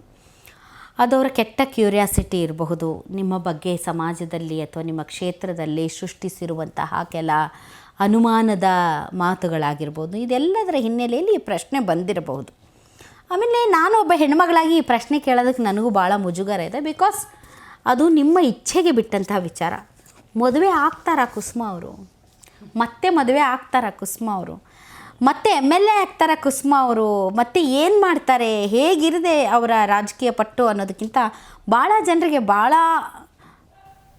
ಕುತೂಹಲದ ಪ್ರಶ್ನೆ, ಮದುವೆ ಆಗ್ತಾರಾ ಮತ್ತೆ ಅಂತ. ಹೆಣ್ಣನ್ನ ಬರೀ ಮದುವೆಗೆ ಮಾತ್ರ ಸೀಮಿತಗೊಳಿಸ್ಬಿಟ್ಟಿದೆ ಯಾಕೆ ಸಮಾಜ. ಆಗ್ಬಾರ್ದು ಮೇಡಮ್? ಆಗ್ಬಾರ್ದು ಅಂತ ಆಗ್ಬಾರ್ದು rules ಅಂತ ಏನೂ ಏನಾದ್ರು ಇಲ್ಲ. ಇದೆಯಾ? ಆಗ್ಬಾರ್ದು ಅಂತ ಏನೂ ಇಲ್ಲ. ಬಹುಶಃ ನಾನು ಮದುವೆ ಆಗಿದ್ದಿದ್ರು ಮಾತಾಡಿರೋರು ಜನ, ನೋಡು ಇನ್ನೊಂದು ಮದುವೆ ಆಗ್ಬಿಟ್ಲು ಆರಾಮಾಗಿ ಅಂತ, ಅದಕ್ಕೂ ಮಾತಾಡಿರೋರು. ಸಾಯ್ಬೇಕಾ ಗಂಡ? ಅದು ಸಮಾಜದಲ್ಲಿ ಇವತ್ತಿನ ಸ್ಥಿತಿಯಲ್ಲಿ ಅದೇ ಇರೋದು. ಓ ಇನ್ನೊಂದು ಮದುವೆ ಆಗಿ ಚೆನ್ನಾಗಿದ್ದಾಳು ಅವಳು ಅಂತ ಅದನ್ನು ಮಾತಾಡಿರೋರು, ಅಥವಾ ಮದುವೆ ಆಗಿಲ್ಲ ಅಂತಂದ್ರೆ ಮದುವೆನೇ ಆಗಿಲ್ಲ ಇನ್ನ ಹಂಗೆ ಇದ್ದಾಳೆ ಅಂತಲೂ ಮಾತಾಡ್ತಾರೆ. ಸೊ ಮದುವೆ ಬಗ್ಗೆ ನಾನು ಆಲೋಚನೆ ಮಾಡಿದಾಗೆಲ್ಲ ನನಗೆ ಕಾಡೋ ಭಯ, ನನಗೆ ಬಹಳ ಕಾಡೋ ಭಯ ಇದು ಏನು ಅಂತಂದರೆ, ನಾನು ಹೆಂಗೆ ನಂಬಲಿ ಇನ್ನೊಬ್ಬರನ್ನ ಅಂತ. ನಾನು ನಂಬಿದವರು ನನಗೆ ಮೋಸ ಮಾಡಿದ್ಮೇಲೆ ಇನ್ನೊಬ್ಬ ವ್ಯಕ್ತಿಯನ್ನು ನಂಬೋ ಅಂಥ ಒಂದು ಧೈರ್ಯ ನನಗೆ ಇನ್ನೂ ಬಂದಿಲ್ಲ. ಈ ಮಾತಿಗೆ ಭಾಳಷ್ಟು ಜನ ಏನು ಮೋಸ ಮಾಡಿದ್ರು ಅಂಥದ್ದು ಏನು ಮೋಸ ಮಾಡಿದ್ರು? ನಾನು CBI ರಿಪೋರ್ಟ್ನ ಓದಿ ಅಂತ ಹೇಳ್ತೀನಿ. ಕೆಲವ್ರಿಗೆ ಕನ್ನಡ ಬರದೆ ಹೋದರೆ ತೆಲುಗುವಲ್ಲಿ ಓದಿ ಅಂತ ಹೇಳಲಿಕ್ಕೆ ಬಯಸ್ತೀನಿ. ಕನ್ನಡ ಬರದೆ ಹೋದರೆ ತೆಲುಗುವಲ್ಲಿ ದಯಮಾಡಿ CBI ರಿಪೋರ್ಟ್ನ ಓದಿ ಅಂತ ಹೇಳಲಿಕ್ಕೆ ಬಯಸ್ತೀನಿ. CBI ರಿಪೋರ್ಟಲ್ಲಿದೆ ಯಾವ ಮೋಸ ನನಗಾಗಿದೆ ಅಂತ. ಸೊ ಈ ಮೋಸ ನನಗಾಗಿರೋದ ಮೇಲೆ ನನಗೆ ನಂಬಿಕೆ ಕಳ್ಕೊಂಡಿದ್ದೆ. ನಂಬಿಕೆ ಕಷ್ಟ ಮೇಡಮ್ ನನಗೆ. ಮತ್ತೆ ಆ ನಂಬಿಕೆ ಮತ್ತೆ ಯಾರನ್ನ ಹೆಂಗೆ ನಂಬೋದು, ಮತ್ತೆ ನನಗೆ ಎಲ್ಲಿ ಮೋಸ ಆಗುತ್ತೋ ಅಂತ ಆ ಭಯ ನನಗೆ ಖಂಡಿತವಾಗ್ಲೂ ಇದೆ. ಬೇರೆ ಎಲ್ಲವನ್ನೂ ಎದುರಿಸಬಹುದು, ಆ ನಂಬಿಕೆ ದ್ರೋಹ ಇದೆಯಲ್ಲ ಅದನ್ನು ಎದುರಿಸೋದು ಭಾಳ ಕಷ್ಟ. ನನ್ನ ವೈಯಕ್ತಿಕವಾಗಿ ನಾನು ಮದುವೆ ಆಗಬಾರ್ದು, ಯಾರು ಗಂಡ ತೀರ್ಕೊಂಡ ಮೇಲೆ ಇನ್ನೊಂದು ಮದುವೆ ಆಗಬಾರ್ದು ಅಂತ ನಾನು ಹೇಳ್ತಾ ಇಲ್ಲ. ದಯಮಾಡಿ ನಿಮಗೆ ಇಷ್ಟ ಬಂದಿದ್ದು, ನೀವು ಮದುವೆ ಆಗಬೇಕು ಅನ್ಸಿದ್ರೆ ಖಂಡಿತವಾಗ್ಲೂ ಆಗಬೇಕು, ಆಗಬಾರ್ದು ಅನ್ಸಿದ್ರೆ ಯಾರ್ದೋ ಒತ್ತಡಕ್ಕೆ ಮಾತ್ರ ಆಗಕ್ಕೆ ಹೋಗಬೇಡಿ ಮದುವೆನ. ನೀವು ನಿಮಗೆ ಅನಿಸಿದ್ರೆ ದಯಮಾಡಿ ಆಗಿ ಮದುವೆ. ಆದರೆ ನನಗೆ ಈ ಸದ್ಯದ ಪರಿಸ್ಥಿತಿಲಿ ನನಗೆ ಇನ್ನೊಬ್ಬ ವ್ಯಕ್ತಿಯನ್ನು ನಂಬಲಿಕ್ಕೆ ಕಷ್ಟ ಆಗುತ್ತೆ. ಮನೆಯಲ್ಲೆಲ್ಲ ಮೇಡಮ್ ಏನು ಹೇಳ್ತಾರೆ? ಇಲ್ಲ, ನಮ್ಮ ಮನೆಯಲ್ಲಿ ಪಾಪ ಎಲ್ಲ ತಂದೆ ತಾಯಿಯಂದ್ರಿಗೂ ಆಸೆ ಇರುತ್ತಲ್ವ, ಇನ್ನೂ ವಯಸ್ಸಿದೆ ಮದುವೆ ಆಗು ಅಂತ ಹೇಳಿ. ಎಲ್ಲರೂ ಕೂಡ ಪಾಪ ನನ್ನ ತಾಯಿ, ನಿನಗೆ ಯಾರು ಇರ್ತಾರೆ, ನಾವಿರೋವರೆಗೂ ನಾವು ನೋಡ್ಕೋಬೋದು, ಯಾರೂ ಶಾಶ್ವತರಲ್ಲ, ತಂದೆ ಸಹೋದರ ಆಗಿರ್ಬೋದು, ಸಹೋದರಿ ಆಗಿರೋ ಅವ್ರದ್ದೇ ಜೀವನ ಆದಮೇಲೆ ಯಾರು ನಿನ್ನನ್ನು ನೋಡ್ಕೊಳ್ಳೋರು ಯಾರೂ ಇರಲ್ಲ, ಒಂದು ಮದುವೆ ಆಗು, ನೀನು ಕೂಡ ನಿನಗೂ ಒಬ್ಬ ಬಾಳ ಸಂಗಾತಿ ಬೇಕು ಅಂತ ನನ್ನ ತಾಯಿ ತಂದೆ ಹೇಳ್ತಿರ್ತಾರೆ. ನಾನು ಅದನ್ನೇ ಹೇಳ್ತೀನಿ. ಮುಂದೇನೂ ನನಗೆ ಮೋಸ ಆಗಲ್ಲ ಅನ್ನೋ ಗ್ಯಾರಂಟಿ ನೀವು ಬರ್ಕೊಡ್ತೀರಾ ಅಂತ ನಾನು ಹೇಳ್ತೀನಿ. ನೀವು ಗ್ಯಾರಂಟಿ ನ್ಯೂಸ್ ಜೊತೆ ನಾನು ಮಾತಾಡ್ತಾ ಇದ್ದೀನಿ. ಗ್ಯಾರಂಟಿ ಇದೆಯಾ ಅಂತ ಕೇಳಿದಾಗ ಪಾಪ ಅವ್ರಿಗೂ ಏನು ಉತ್ತರ ಇಲ್ಲ. ಸೊ ಹಾಗಾಗಿ ಈಗ ಸದ್ಯದ ಪರಿಸ್ಥಿತಿ ನನಗೆ ಗೊತ್ತಿಲ್ಲ, ಮುಂದೆ ನನಗೆ ಯಾರಾದರೂ ಇಷ್ಟ ಆಗಬಹುದು, ನನಗೂ ಕೂಡ ಯಾರೋ ಒಬ್ಬ ಬಾಳ ಸಂಗಾತಿ ಬೇಕು ಅಂತ ಅನ್ನಿಸ್ಬಹುದು. ಆದರೆ ಈಗ ಸದ್ಯಕ್ಕೆ ನನಗೆ ಮದುವೆ ವಿಚಾರದ ಬದಲು ನಾನು ಜನಕ್ಕೆ ಇಲ್ಲಿ ಬಂದಿದ್ದೀನಿ, ರಾಜಕಾರಣಕ್ಕೆ ಬಂದಿದ್ದೀನಿ, ಒಳ್ಳೆ ಕೆಲಸ ಮಾಡಬೇಕು, ಜನಗಳಿಗೆ ಸಹಾಯ ಮಾಡಬೇಕು ಅನ್ನೋ ಒಂದು ಉದ್ದೇಶ ಇಟ್ಕೊಂಡಿದ್ದೀನಿ. ಮುಂದೊಂದು ದಿವಸ ನನಗೆ ಅನಿಸುತ್ತಾ ಅನಿಸಲ್ವಾ ಅದು ನಾನು ಈಗಲೇ ಹೇಳೋಕ್ಕೆ ಸಾಧ್ಯ ಇಲ್ಲ. ಬಟ್ ನಾನಂತೂ ಯಾರಿಗೂ ಕೂಡ ನೀವು ಗಂಡ ತೀರ್ಕೊಂಡ ಮೇಲೆ ಮದುವೆ ಆಗಬೇಡಿ ಅಂತ ನಾನು ಯಾರಿಗೂ ಹೇಳೋಕ್ಕೆ ಹೋಗೋದಿಲ್ಲ. ದಯಮಾಡಿ ನಿಮಗೆ ಏನು ಅನಿಸುತ್ತೋ, ನಿಮಗೆ ಸರಿ ಅನಿಸಿದ್ದು ಮದುವೆ ಆಗಬೇಕು ಅಂದರೆ ಆಗಿ, ಮದುವೆ ಆಗಬಾರ್ದು ಅಂತಂದರೆ ಯಾರ್ದು ಒತ್ತಡಕ್ಕಾಗಬೇಡಿ ಅಷ್ಟೇ ಅಂತ ಮಾತ್ರ ಹೇಳಬಲ್ಲ.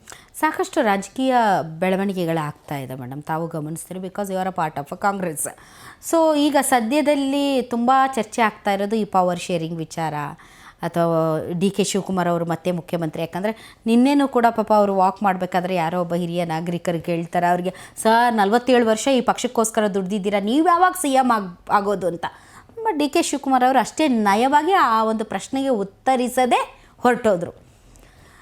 ಸೊ ತಮಗೆ ಈ ವಿಷಯದಲ್ಲಿ ಏನಾದರೂ? ನಾನು ಆ ವಿಚಾರಗಳನ್ನು ಮಾತಾಡೋಷ್ಟು ದೊಡ್ಡ ರಾಜಕಾರಣಿ ಅಲ್ಲ. ನಮ್ಮ ಪಕ್ಷದಲ್ಲಿ ಹೈಕಮಾಂಡ್ ಅಂತ ಇರುತ್ತೆ, ಅವರು ತೀರ್ಮಾನವನ್ನು ತೆಗೆದುಕೊಳ್ತಾರೆ. ದೊಡ್ಡವರು ಹಿರಿಯರೆಲ್ಲರೂ ಕೂಡ ತೀರ್ಮಾನವನ್ನು ತೆಗೆದುಕೊಳ್ತಾರೆ. ಆ ತೀರ್ಮಾನದ ಪ್ರಕಾರ ನಾವೆಲ್ಲರೂ ನಂಬಿಕೆಯನ್ನು ಇಟ್ಕೊಂಡಿದ್ದೀವಿ. ಸೊ ಹಾಗಾಗಿ ಯಾವ ತೀರ್ಮಾನವನ್ನು ಹೈಕಮಾಂಡ್ ಅವರು ತೆಗೆದುಕೊಳ್ತಾರೋ ಅದಕ್ಕೆ ನಾವೆಲ್ಲರೂ ಭದ್ರಾಗಿರ್ತೀವಿ. ಇವತ್ತು ಕಾಂಗ್ರೆಸ್ ಸರ್ಕಾರಕ್ಕೆ ಜನಗಳು ಅಭಿಮತವನ್ನು ಕೊಟ್ಟಿದ್ದಾರೆ, ಸರ್ಕಾರ ಚೆನ್ನಾಗಿ ನಡೀತಾ ಇದೆ. ಸೊ ಅದನ್ನು ನಾವು ಒಳ್ಳೆಯ ಸರ್ಕಾರವನ್ನು ಜನಗಳಿಗೆ ಕೊಡಬೇಕು ಅನ್ನೋ ದೃಷ್ಟಿಯಲ್ಲಿ ಮಾತ್ರ ನಾವು ಯೋಚನೆ ಮಾಡ್ತೀವಿ. ಇವಾಗ ಹೆಣ್ಮಕ್ಳ ಬಗ್ಗೆ ನಾನು ಮಾತಾಡ್ತಾ ಇದ್ದೀನಿ, ನೀವು ಮಾತಾಡ್ತಾ ಇದ್ದೀರಿ ಮೇಡಮ್. ಈಗ ರಾಜ್ಯ ಸಚಿವ ಸಂಪುಟ ಪುನಾರಚನೆಯೋ ಅಥವಾ ಸಂಪುಟ ವಿಸ್ತರಣೆಯೋ ಏನೋ ಒಂದು ಆಗುತ್ತೆ ಮೇಡಮ್ ಸದ್ಯದಲ್ಲೇ. ಬಿಕಾಸ್ ಭಾಳಷ್ಟು ಜನ 7 ಸರಿ 6 ಸರಿ ಗೆದ್ದಂಥ ದೊಡ್ಡ ಹಿರಿಯ ಶಾಸಕರುಗಳಿದ್ದಾರೆ, ಅವ್ರನ್ನೆಲ್ಲರನ್ನೂ ಕೂಡ ಅಕಾಮಿಡೇಟ್ ಮಾಡಬೇಕಾಗತ್ತೆ. ಈಗ ಆಯಿತು ಅಥವಾ ಹಿಂದೆ ಇದ್ದ BJP ಆಯಿತು, ಅಥವಾ ನೀವು ಟ್ರೆಡಿಷ್ನಲಿ ನೋಡ್ಕೊಂಬಂದರೆ ರಾಜ್ಯದಲ್ಲಿ ಹೆಣ್ಮಕ್ಳಿಗೆ ಒಂದೇ ಮಂತ್ರಿ ಸ್ಥಾನ, ಅದು ಮಹಿಳಾ ಮತ್ತು ಮಕ್ಕಳ ಅಷ್ಟೇ. ಈಗ ಲಕ್ಷ್ಮೀ ಹೆಬ್ಬಾಳ್ಕರ್ ಮೇಡಮ್ ಇದ್ದಾರೆ. ಸೊ ತಾವೇನಾದರೂ ಡಿಮಾಂಡ್ ಮಾಡ್ತೀರಾ ಇನ್ನೊಬ್ಬರನ್ನಾದರೂ ಮಾಡಿ ಅಂತ? ಯಾಕೆ ಅಂತಂದರೆ ಇಷ್ಟು ದೊಡ್ಡ ಮಂತ್ರಿಮಂಡಲದಲ್ಲಿ ಕೇವಲ ಒಬ್ಬ ಹೆಣ್ಮಗಳನ್ನ ಮಾತ್ರ ಸೀಮಿತ ಮಾಡ್ತಾರೆ, continuously irrespective of all parties. So ಆ ಥರದ್ದು ಏನಾದರೂ ಡಿಮಾಂಡ್ ಮಾಡ್ಬೋದಾ ನೀವು? ಅಲ್ಲ, ನನಗಂತೂ ಬಿಕಾಸ್ ಖಂಡಿತವಾಗ್ಲೂ ಆಸೆ ಇದೆ. Young generation of this Congress party. ಹೆಚ್ಚು ಹೆಣ್ಮಕ್ಳಿಗೆ ಅವಕಾಶ ಸಿಗಬೇಕು, ಒಬ್ಬರಿಗೆ ಕೊಡಬಾರ್ದು. ಇನ್ನೂ ಹೆಚ್ಚು ಯಾರ್ಯಾರು ಒಳ್ಳೆ ಕೆಲಸಗಳನ್ನು ಮಾಡುವಂಥವ್ರು ಇದ್ದಾರೆ, ಹೆಣ್ಮಕ್ಳಿದ್ದಾರೆ ಕಾಂಗ್ರೆಸ್ ಪಕ್ಷದಲ್ಲೂ ಕೂಡ, ಕಾಂಗ್ರೆಸ್ ಸರ್ಕಾರದಲ್ಲೂ. ಬೇರೆಯವ್ರಿಗೂ ಒಂದಕ್ಕಿಂತ ಹೆಚ್ಚು ಸ್ಥಾನಗಳು ಕೊಡಬೇಕು ಅಂತ ನಂದು ಕೂಡ ಆಸೆ ಇದೆ. ಆದರೆ ಆರ್ಡರ್ ಮಾಡೋ ಅಷ್ಟು ನಂದು ಮನವಿ ಇದೆ, ಹೆಚ್ಚು ಹೆಣ್ಮಕ್ಳಿಗೆ ಕೊಡಿ. ಬರೀ ಮಹಿಳಾ ಮತ್ತು ಮಕ್ಕಳ ಕಲ್ಯಾಣ ಅಲ್ಲದೆ ಬೇರೆದನ್ನು ಕೂಡ ಸರಿಯಾಗಿ ನಿಭಾಯಿಸಬಲ್ಲ ಅಂತ ಹೆಣ್ಮಕ್ಳು ಕೂಡ ಇದ್ದಾರೆ. ಸೊ ಅದನ್ನು ಕೂಡ ಯೋಚನೆ ಮಾಡಿ ಮನವಿಯನ್ನು ಮಾಡಬಹುದು. ಖಂಡಿತವಾಗ್ಲೂ ನನಗೂ ಆಸೆ ಇದೆ, ಹೆಚ್ಚು ಹೆಣ್ಮಕ್ಳು ಬರಬೇಕು ಅಂತ ಹೇಳಿ. ಅದ್ರ ಬಿಟ್ಟರೆ ನಿಮ್ಮದು ಹವ್ಯಾಸಗಳು ಏನು ಮೇಡಮ್? ರಾಜಕೀಯ ಬಿಟ್ಟರೆ ಒಂಥರ ಇತ್ತೀಚೆಗೆ ಹೆಂಗಾಗಿದೆ ಅಂದರೆ ಈ ಕಾನ್ಸ್ಟಿಟ್ಯೂಯೆನ್ಸಿ ಒಂಥರ ತುಂಬ ಬೆಂಕಿಯ ಜ್ವಾಲೆ ಥರ ದಗದಗದಗ ಇರೋದ್ರಿಂದ ಅದರ್ ದೆನ್ ಪಾಲಿಟಿಕ್ಸ್ ಏನು ಮಾಡ್ತೀರಿ? ಏನು ಹವ್ಯಾಸ ಇದೆ ನಿಮಗೆ? ಇಲ್ಲ, ನನಗೆ ಹಾಡುಗಳು ಕೇಳೋದು ಭಾಳ ಆಸಕ್ತಿ ಇದೆ. ಕೆಲವೊಂದು ಸೀರೀಸ್ ಹಾಡ್ತೀನಿ, ಆದರೆ ಆಚೆಗಡೆ ಹಾಡಲ್ಲ, ಬಾತ್ರೂಮ್ ಸಿಂಗರ್ ಅಷ್ಟೇ. ಕೆಲವು ಸೀರೀಸ್ ನೋಡೋದ್ರಲ್ಲಿ ನನಗೆ ಇಂಟ್ರೆಸ್ಟ್, ಡಾಕ್ಯುಮೆಂಟ್ರೀಸು, ಸೀರೀಸು ಆ ಥರದ್ದು ನೋಡೋದಕ್ಕೆ ಆಸಕ್ತಿ ಇದೆ. ಈ ಹೆಚ್ಚು ಸಮಯ ಸಿಗೋದಿಲ್ಲ, ಯಾಕಂದರೆ it is not a 9 to 5 job. ನಿಮಗೆ 9 ರಿಂದ 5 ಗಂಟೆವರೆಗೂ ನೀವು ಕೆಲಸ ಮಾಡಿ ಆ ನಂತರ ನಿಮ್ಮನ್ನು ಯಾರೂ ಡಿಸ್ಟರ್ಬ್ ಮಾಡಲ್ಲ ಅನ್ನೋ ಥರ ಏನೂ ಇಲ್ಲ ಈ ರಾಜಕಾರಣ. ದಿನದ 24 ಗಂಟೆ ಯಾವಾಗ ಬೇಕಾದರೂ ಯಾರು ಬೇಕಾದರೂ ಸ್ಪಂದನೆ ಕೊಡಬೇಕಾಗತ್ತೆ. ಯಾರಾದರೂ ಸಹಾಯ ಬೇಕು ಅಂತಂದಾಗ ಅದನ್ನು ಯು ಶುಡ್ ಬಿ ಅವೈಲಬಲ್.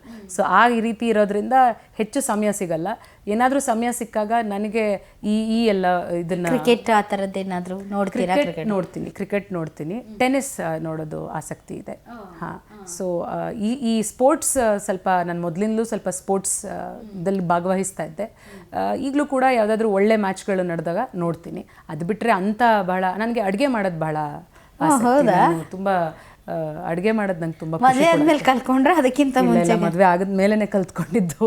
ಮುದ್ದೆ ತಿರುವುದೆಲ್ಲ ಮದುವೆ ಆದಮೇಲೆ ಕಲ್ತ್ಕೊಂಡಿದ್ದು. ನಂಗೆ ಈಗಲೂ ನೆನಪಿದೆ, ಆ ಮುದ್ದೆ ತಿರ್ಬೇಕಾದ್ರೆ ಕೈಯೆಲ್ಲ ಇಲ್ಲಿ ಬೊಬೆ ಬರುತ್ತಲ್ಲ, ಕೋಲ್ ಇಟ್ಕೊಂಡು, ಅದೆಲ್ಲ ನಾನು ಮದುವೆ ಆದಮೇಲೆ ಕಲ್ತಿದ್ದು. ಮದುವೆಗೆ ಮುಂಚೆ ಓದ್ಕೋ ಅಂತ ಹೇಳ್ತಿದ್ರು ಬಿಟ್ಟರೆ ಯಾವ ಕೆಲಸನೂ ನಮ್ಮ ಮನೇಲಿ ಮಾಡಿಸ್ತಿರ್ಲಿಲ್ಲ. ಮದುವೆ ಆದಮೇಲೆ ನಾನು ಅಡುಗೆನೂ ಕಲ್ತಿದ್ದು. ಏನು ಚೆನ್ನಾಗಿ ಮಾಡ್ತೀರಾ ಮೇಡಮ್? ನಾನು ನಾನ್ ವೆಜ್ ಬಿರಿಯಾನಿ, ನಾಟಿ ಕೋಳಿ ಸಾರು, ಬಿರಿಯಾನಿ, ಇದು ನಮ್ಮ ಪಕ್ಕಾ ಗೌಡ್ರೂಟ. ಮುದ್ದೆ, ನಾಟಿ ಕೋಳಿ ಸಾರು, ಬಿರಿಯಾನಿ, ಇದು ನಮಗೆ ಅದೇ ಚೆನ್ನಾಗಿ ಮಾಡ್ತೀನಿ. ವೆಜ್ಜು ಮಾಡ್ತೀನಿ. ವೆಜ್ಜಲ್ಲಿ ಮೊಸಪ್ಪು, ಉಪ್ಸಾರು, ಬಸ್ಸಾರು ಇಷ್ಟೇ ಬರೋದು, ಬೇರೆ ಏನು ಬರಲ್ಲ. ನಾನ್ ವೆಜ್ಜಲ್ಲಿ ಇದು ನಮ್ಗೊಂದು ಸ್ವಲ್ಪ ಗೊತ್ತಿಲ್ಲ, ಇವು ಬಸ್, ರೈಲ್ ಸಾರುಗಳು. ಬಸ್ಸಾರು ಅಂತ ಕರಿತೀವಿ, ಬಸ್ಸಾರು, ಉಪ್ಸಾರು ಇವೆಲ್ಲ ಮಾಡ್ತೀವಿ ನಾವು ಮನೇಲಿ. ಮಾಡ್ತೀರಾ ಮನೇಲಿ ಫ್ರೀ ಟೈಮ್ ಇದ್ದಾಗ? ನನಗೆ ತುಂಬ ಸ್ಟ್ರೆಸ್ ಆದಾಗ ನಾನು ಮಾಡೋ ಕೆಲಸನೇ ಹೋಗಿ ಅಡುಗೆ ಮನೆಗೆ ನಿಂತ್ಕೊಂಡ್ಬಿಡು. ಹೌದಾ? ತುಂಬ ಸ್ಟ್ರೆಸ್ ಇದ್ದಾಗ ಹೆಣ್ಮಕ್ಳಿಗೆ ಅಡುಗೆ ಮಾಡೋದೇ ಸ್ಟ್ರೆಸ್ ಅಂತಾರೆ. ನೀವೇ ನಾನು ಸ್ಟ್ರೆಸ್ ಬಸ್ಟರೇ ಅಡುಗೆ ಮಾಡೋದು. ಬಟ್ ತಿನ್ನೋರಿಗೆ ಗೊತ್ತಿರುತ್ತೆ ಸ್ಟ್ರೆಸ್ ಏನಿರುತ್ತೆ ಅಂತ. ಬಟ್ ಅಡುಗೆ ಮಾಡಿದಾಗ ನಂಗೆ ಸ್ವಲ್ಪ ರಿಲೀಫ್, ಮೈಂಡ್ ಎಲ್ಲದರಿಂದ ಡೈವರ್ಟ್ ಆಗುತ್ತೆ. ನಂಗೆ ಅಡುಗೆ ಮಾಡೋದು ಖುಷಿ ಕೊಡುತ್ತೆ. ಡಿ ಕೆ ರವಿ ಅವ್ರನ್ನ ಮಿಸ್ ಮಾಡ್ತೀರಾ ಎನಿ ಪಾಯಿಂಟ್ ಆಫ್ ಟೈಮ್? ಯಾವಾಗಾದರೂ ಎನಿ ಪರ್ಟಿಕ್ಯುಲರ್ ಸಿಚುವೇಶನ್ಸ್? ನೆನೆಸ್ಕೋತೀನಿ, ಪ್ರಶ್ನೆಗಳನ್ನು ಕೇಳ್ಕೊತೀನಿ, ಅದಂತೂ ಇದೆ. ನಾನು ನೆನೆಸ್ಕೊಳ್ಳಿಲ್ಲ ಅಂದರೂ ನೆನ್ಸಕ್ಕಿದಾರಲ್ಲ, ಅವ್ರ ಹೆಸರನ್ನು ಪದೇ ಪದೇ ಹೇಳಿ ಹೇಳಿ ಹೇಳಿ ನೆನೆಸೋವಂಥ ವ್ಯಕ್ತಿಗಳು ಇದ್ದಾರೆ. ನೋವು ಮಾಡಬೇಕು ಅಂತಲೇ ನೆನೆಸೋವಂಥವ್ರು ಇದ್ದಾರೆ. ಕೆಲವರು ಒಳ್ಳೆ ಸಮಯವನ್ನು ನೆನಪು ಮಾಡುವಂಥವ್ರು. ಅವರ ಸ್ನೇಹಿತರು ಎಲ್ಲರೂ ಕೂಡ ಈಗಲೂ ನನಗೆ ಸ್ನೇಹಿತರಿದ್ದಾರೆ. ಅಧಿಕಾರಿಗಳು ಯಾರಿದ್ದಾರೆ ಅವರು ಕೂಡ ಈಗಲೂ ಕೂಡ ನನ್ನ ಜೊತೆ ಕಾಂಟ್ಯಾಕ್ಟಲ್ಲಿದ್ದಾರೆ. ಒಳ್ಳೆ ದಿನಗಳನ್ನು ನೆನಪಿಸ್ಕೋತೀನಿ. ಈ ರೀತಿ ನೋವು ಮಾಡಬೇಕು ಅಂತ ಹೇಳಿ ನೆನಪಿಸೋಂಥವ್ರು ನೆನಪಿಸಿದಾಗಲೂ ನೆನಪಿಸ್ಕೋತೀನಿ. ಏನು ತುಂಬ ಮಿಸ್ ಮಾಡ್ತೀರಿ ಮೇಡಮ್? ಏನು ನಾನು ಬಹುಶಃ ಬೇರೆ ಬೇರೆ ಊರುಗಳಿಗೆ ಹೋಗ್ತಾ ಇದ್ವಿ. ಅಂದರೆ ಅವರು ಟ್ರಾನ್ಸ್ಫರ್ ಆದಾಗೆಲ್ಲ ಗುಲ್ಬರ್ಗಾಯಿಂದ ಕೊಪ್ಪಳದಿಂದ ಹಾಸನಿಂದ ಕೋಲಾರ ಅಂತ ಹೇಳಿ ಬೇರೆ ಬೇರೆ ಊರುಗಳಿಗೆ ಹೋಗಿ ಬೇರೆ ಬೇರೆ ಜನಗಳನ್ನು ಭೇಟಿ ಮಾಡ್ತಾ ಇದ್ವಿ, ಬೇರೆ ಬೇರೆ ವಾತಾವರಣದಲ್ಲಿ ಉಳಿತಾ ಇದ್ವಿ. ಅದನ್ನು ಮಿಸ್ ಮಾಡ್ತೀವಿ. ಅವರಿಂದ ಏನು ಕಲ್ತ್ರಿ ಮೇಡಮ್ ನೀವು? ಏನು ಪ್ರತಿಯೊಬ್ಬ ವ್ಯಕ್ತಿಯಿಂದನೂ ಕಲಿಯೋದು ಕೆಲವೊಂದು ಇರುತ್ತೆ madam. As a IAS officer ಅವರಿಂದ ಏನು ಕಲ್ತ್ರಿ ನೀವು? ನಾನು ಶಿಸ್ತನ್ನು ಕಲ್ತಿದ್ದೀನಿ ಅವರಿಂದ. ಬಹಳ ಶಿಸ್ತಾಗಿ ಇದ್ದಂಥ ವ್ಯಕ್ತಿ. ಊಟದಲ್ಲಿ ಬಹಳ ಶಿಸ್ತಿತ್ತು. ಅವ್ರಿಗೆ ಹೊರಗಡೆ ಊಟ ಆಗ್ತಾ ಇರಲಿಲ್ಲ, ಅದಕ್ಕೆ ಮುದ್ದೆ, ಆಚೆಗಡೆ ಊಟ ಮಾಡೋಕ್ಕಾಗ್ತಾ ಇರಲಿಲ್ಲ ಅವರಿಗೆ. ಬಹುಶಃ ಅವ್ರು ಚಿಕ್ಕ ವಯಸ್ಸಿಂದ ಹಾಸ್ಟೆಲಲ್ಲಿ ಬೆಳೆದಿದ್ದರಿಂದ ಏನೋ ಇರ್ಬೋದು. ಗ್ಯಾಸ್ಟ್ರೈಟಿಸ್ ಎಲ್ಲ ಆಗಿ ಜಾಸ್ತಿ ಮನೆಯಲ್ಲೇ ಅಡುಗೆ ಮಾಡಬೇಕಿತ್ತು. ಸೊ ಊಟದಲ್ಲಿ ಬಹಳ ಶಿಸ್ತಾಗಿ ಇರಬೇಕಿತ್ತು. ಮತ್ತು ಫಿಟ್ನೆಸ್ಗೆ ಬಹಳ ನೀವು ಒತ್ತನ್ನ ಕೊಡ್ತಾ ಇದ್ದೀನಿ. ನೀವು ಫಿಟ್ ಆಗಿದ್ದೀರಿ ಮೇಡಮ್. ಜಿಮ್ ಎಲ್ಲ ಹೋಗ್ತೀರಾ ಮೇಡಮ್? ಹೋಗ್ಬೇಕು ಅಂತ ಅನ್ಕೋತೀನಿ, 3 ದಿನ ಹೋಗ್ತೀನಿ, ಆಮೇಲೆ ಬಟ್ ಅದರ್ವೈಸ್ ಆಲ್ಸೋ ನೀವು ಊಟದಲ್ಲಿ ಎಲ್ಲ ಕಂಟ್ರೋಲ್ ಡಯಟ್ ಎಲ್ಲ ಮಿತಿ ಆಹಾರ. ಸೊ ಆ ಥರ ಅದರಲ್ಲಿ ಫಿಟ್ನೆಸ್ ಬಗ್ಗೆ ಸ್ವಲ್ಪ ಬಟ್ ಜಾಸ್ತಿ ಆರೋಗ್ಯ ತುಂಬ ಇಂಪಾರ್ಟೆಂಟ್ ಅಲ್ಲ ಮೇಡಮ್ ಹೆಣ್ಮಕ್ಳಿಗೆ. ಆರೋಗ್ಯಕ್ಕೆ ನಮಗೋಸ್ಕರ ನಾವು ಟೈಮ್ ಕೊಡಬೇಕು ಆ ವಿಚಾರದಲ್ಲಿ ಆರೋಗ್ಯಕ್ಕೆ. ನಿಮಗೆ ಬೇಡವಾದ ಅಧಿಕಾರಿಗಳನ್ನು ಯಾವತ್ತಾದರೂ ಭೇಟಿ ಆಗಿದ್ದಿದೆಯಾ? ಇಲ್ಲ, ಇಲ್ಲಿಯವರೆಗೆ ಅಂತ ಸಿಚುವೇಶನ್ ಸಿಕ್ಕಿಲ್ಲ. ವಿಧಾನಸೌಧ ಅಲ್ಲಿ ಇಲ್ಲಿ ಇಲ್ಲ, ಎಲ್ಲೂ ಇಲ್ಲ, ಎಲ್ಲೂ ಕೂಡ ಎದುರು ಬದ್ರು ಆಗಿಲ್ಲ ಇದುವರೆಗೂ ಆಗಿಲ್ಲ. ಮೇಡಮ್, ನಿಮ್ಮ ರೋಲ್ ಮಾಡೆಲ್ ಯಾರು ಪಾಲಿಟಿಕ್ಸಲ್ಲಿ? ನನಗೆ ಇಂದಿರಾ ಗಾಂಧಿಯವರು ಬಹಳ ಒಂದು ಗಟ್ಟಿಯಾದ ಧೈರ್ಯವಾದ ಹೆಣ್ಮಗಳು ಅನಿಸ್ತಾರೆ. ಸೋನಿಯಾ ಗಾಂಧಿಯವರು ಕೂಡ ನನಗೆ, ಯಾಕಂದರೆ ಅವರು ಕೂಡ ಗಂಡನನ್ನು ಕಳೆದುಕೊಂಡು ಈ ಸಮಾಜದಲ್ಲಿ, ನಮ್ಮ ಸಮಾಜದಲ್ಲಿ ಒಂದು ಗಂಡನನ್ನು ಕಳೆದುಕೊಂಡು ಅದು ಯಾವ ರೀತಿ ಈ ದೇಶಕ್ಕಾಗಿ ಪ್ರಾಣವನ್ನು ಕಳ್ಕೊಂಡಂಥ ಒಬ್ಬ ವ್ಯಕ್ತಿಯ ಜೊತೆ ಸಂಸಾರ ಮಾಡಿ ಅದನ್ನೆಲ್ಲವನ್ನು ಮೀರಿ ಇಡೀ ದೇಶದ ಇಡೀ ಪಕ್ಷದ ಜವಾಬ್ದಾರಿಯನ್ನು ಹೊತ್ಕೊಂಡು ಯಾವ ರೀತಿ ದೃಢವಾಗಿ ನಿಂತಿದ್ದಾರೆ. ನನಗೆ ಬಹಳ ಅವ್ರು ತುಂಬ ನನಗೆ ಇನ್ಸ್ಪೈರಿಂಗ್ ಅನಿಸುತ್ತೆ. ಯಾಕಂದರೆ ನಂದು ಅದೇ ಪರಿಸ್ಥಿತಿ ಇದ್ದಿದ್ದರಿಂದ ಅವ್ರ ಜೀವನ ಇದೆಯಲ್ಲ, ಅದು ನನಗೆ ಬಹಳ ಇನ್ಸ್ಪೈರ್ ಅನಿಸುತ್ತೆ. ಇಟಲಿನೋ, ಇಂಗ್ಲೆಂಡೋ, ಇಂಡಿಯಾನೋ ಅಥವಾ ಅಫ್ಘಾನಿಸ್ತಾನ ಹೆಣ್ಣೆ ಅಲ್ವ ಮೇಡಮ್? ಗಂಡ ಕಳ್ಕೊಂಡ್ರೆ ಹೆಣ್ಣೆ ಅದೇನೇ ಆಗಲಿ ಇರಲಿ. ಭೇಟಿಯಾಗಿದ್ದೀರಾ ಅವ್ರನ್ನ, ಸೋನಿಯಾ ಗಾಂಧಿ ಅವ್ರನ್ನ? ಹೌದು, ಏನು ಪಾದಯಾತ್ರೆ ಸಮಯದಲ್ಲಿ ಅವ್ರನ್ನ ಭೇಟಿ ಮಾಡಿದ್ವಿ. ನನಗೆ ಅವಕಾಶ ಸಿಕ್ತು. ಬಹಳ ಕೆಲವೇ ಕಮ್ಮಿ ಸಮಯಕ್ಕೆ ಅವರು ಬಂದಿದ್ದಂಥದ್ದು. ಅವತ್ತು ನನಗೆ ಅವಕಾಶ ಸಿಕ್ತು. ಆಮೇಲೆ ರವಿ ತೀರ್ಕೊಂಡಾಗ ಅವ್ರ ಪಾಪ ಫೋನನ್ನು, ದೂರವಾಣಿ ಕರೆ ಮಾಡಿ ನನಗೆ ಸಾಂತ್ವನವನ್ನು ಹೇಳಿದರು ಕೂಡ. ಅವತ್ತು ನಾನು ಯಾವತ್ತೂ ಅಂದ್ಕೊಂಡಿರಲಿಲ್ಲ ಮುಂದೊಂದು ದಿವಸ ನಾನು ಕಾಂಗ್ರೆಸ್ ಪಕ್ಷಕ್ಕೆ ಸೇರ್ತೀನಿ ಅಂತ. ಅವತ್ತು ರಾಜ್ಯದಲ್ಲಿ ಕಾಂಗ್ರೆಸ್ ಸರ್ಕಾರ ಇದ್ದಿದ್ದರಿಂದ ಈ ಒಂದು ಸಾವು ಬಹಳ ದೊಡ್ಡ ಸುದ್ದಿ ಆಗಿತ್ತು. ಅವರು ಫೋನ್ ಮಾಡಿ ನನಗೆ ಕಂಡೋಲೆನ್ಸಸ್ನ ಹೇಳಿದರು. ಸೊ ಅವತ್ತು ನನಗೆ ಗೊತ್ತಿರಲಿಲ್ಲ. ಈ ಪಾದಯಾತ್ರೆ ನಡೆದಾಗ, ಭಾರತ್ ಜೋಡೋ ಯಾತ್ರೆ ನಡೆದಾಗ ಸೋನಿಯಾ ಗಾಂಧಿಯವರು ಬಂದಿದ್ದರು. ಅವತ್ತು ನಾನಲ್ಲಿ ಹೋದಾಗ ನಮ್ಮ ಡಿ ಕೆ ಶಿವಕುಮಾರ್ ಸರ್ ಅವರ ಇದರಿಂದ ನನಗೆ ಅವ್ರನ್ನ ಭೇಟಿಯಾಗೋ ಅವಕಾಶವನ್ನು ಕೂಡ, ಅವ್ರ ಜೊತೆ ಒಂದು ಹೆಜ್ಜೆ ಹಾಕುವ ಅವಕಾಶವನ್ನು ಸಿಕ್ತು. ರಾಹುಲ್ ಗಾಂಧಿ ಅವರು ಭೇಟಿ? ಹೌದು, ಅದು ಕೂಡ ಪಾದಯಾತ್ರೆಯಲ್ಲೇ ನಾನು ಅವ್ರನ್ನ 2 ಬಾರಿ ಪಾದಯಾತ್ರೆಯಲ್ಲಿ ಅವ್ರ ಜೊತೆ ಹೆಜ್ಜೆ ಹಾಕೋ ಅವಕಾಶ, ಅವ್ರನ್ನ ಮಾತಾಡಿಸೋ ಅವಕಾಶವನ್ನು ಕೂಡ ಆವಾಗಲೇ ನನಗೂ ಸಿಕ್ಕಿತ್ತು. ಸಿದ್ದರಾಮಯ್ಯನವ್ರ ಬಗ್ಗೆ ಏನು ಹೇಳ್ತೀರಿ ಮೇಡಮ್? ಮಾತಾಡಿದಾರಾ ನಿಮ್ಮ ಜೊತೆ? ಏನಂತ ಕರೀತಾರೆ? ಅಲ್ಲ, ಕರೆಯೋದು ಹೆಂಗೆ ಕರೀತಾರೆ? ಎಲ್ಲರೂ ಚೆನ್ನಾಗಿದ್ದೇನಮ್ಮ ಅಂತ ಆ ಥರ ನೋಡಿದಾಗ ಎಲ್ಲರೂ ಏನಮ್ಮ ಚೆನ್ನಾಗಿದ್ದೇನಮ್ಮ ಅಂತ ಮಾತಾಡಿಸ್ತಾರೆ. ಭಾಳ ಸರಳ ವ್ಯಕ್ತಿ, ಭಾಳ is a mass leader, no doubt in that. ಭಾಳ ಸಿಂಪಲ್ಲಾಗಿ ಮಾತಾಡಿಸೋವಂಥ ವ್ಯಕ್ತಿ, ಭಾಳ ಆತ್ಮೀಯತೆಯಿಂದ ಮಾತಾಡಿಸೋರು. ಭಾಳ ಖುಷಿಯಾಗುತ್ತೆ ಅವ್ರನ್ನ ಮಾತಾಡ್ಸೋದಕ್ಕೆ. ಎಲ್ಲರೂ ಒಂದೇ ರೀತಿ ಮಾತಾಡಿಸ್ತಾರೆ ಅವರು, ಅದು ಖುಷಿಯಾಗುವಂಥ ವಿಚಾರ. ಗಂಡನ್ನು ಕಳ್ಕೊಂಡಂತಹ ಇಡೀ ಸಮಾಜನೇ ಒಂಥರ ಅನುಮಾನದಿಂದ ನೋಡ್ತಾ ಇರುವಂತಹ ನನ್ನ ಮಗಳು ಇವತ್ತು ಎಲ್ಲರನ್ನೂ ಎದುರಿಸಿ ದಿಟ್ಟ ಹೋರಾಟ ಮಾಡ್ತಾ ಇದ್ದಾಳೆ ಅನ್ನೋ ಆ ಫೀಲಿಂಗ್ ನಿಮ್ಮ ತಂದೆಗೆ ಹೆಂಗಿದೆ ಮೇಡಮ್? ಅವ್ರು ಯಾವತ್ತೂ ನನ್ನ ಹತ್ರ ಅದನ್ನೆಲ್ಲ ಹೇಳಲ್ಲ. ನನ್ನನ್ನು ಯಾವಾಗಲೂ ಅವರು ಹಿಸ್ ಬಿಗ್ಗೆಸ್ಟ್ ಕ್ರಿಟಿಕ್. ನೀನಿವತ್ತು ಸರಿಯಾಗಿ ಮಾತಾಡಿದೆ ಅಥವಾ ಸರಿಯಾಗಿ ಮಾತಾಡಲಿಲ್ಲ, ಈ ಪದ ಬಳಕೆ ಸರಿ ಹೋಗಲಿಲ್ಲ, ಈ ಪದದ ಪ್ರೊನೌನ್ಸಿಯೇಷನ್ ಸರಿ ಹೋಗಲಿಲ್ಲ ಅಂತ ಹೇಳಿ is a biggest critic for me. ಇವತ್ತು ನೀನು ಭಾಷಣ ಚೆನ್ನಾಗಿ ಮಾಡಿದೆ ಅಥವಾ ಈ ಭಾಷಣದಲ್ಲಿ ಇದನ್ನು ಉಪಯೋಗಿಸ್ಕೊಂಡ್ರೆ ಸರಿ ಹೋಗುತ್ತೆ ಅಂತ ಹೇಳಿ ಅದನ್ನು ಹೇಳ್ತಿರ್ತಾರೆ. ನನ್ನನ್ನು ಯಾವತ್ತೂ ಕೂರಿಸ್ಕೊಂಡು, ಅವ್ರಿಗೆ ಭಾಳ ದೊಡ್ಡ ನಂಬಿಕೆ ಏನಂತಂದರೆ ಮಕ್ಕಳನ್ನ ಕೂರಿಸ್ಕೊಂಡು ಹೊಗಳಬಾರ್ದಂತೆ ನೇರವಾಗಿ. ಅದನ್ನ ಹೇಳ್ತಾರೆ, ಬೇರೆಯವ್ರಿಗೆ ಹೇಳ್ತಿರ್ತಾರೆ. ಯಾವತ್ತೂ ನೀವು ಮಕ್ಕಳನ್ನ ಎದುರುಗಡೆ ಹೊಗಳಬೇಡಿ ಅಂತಿರ್ತಾರೆ ನಮ್ಮ ತಂದೆ. ಸೊ ಯಾವತ್ತೂ ನನ್ನ ಮುಂದೆ ಹೇಳಿಲ್ಲ.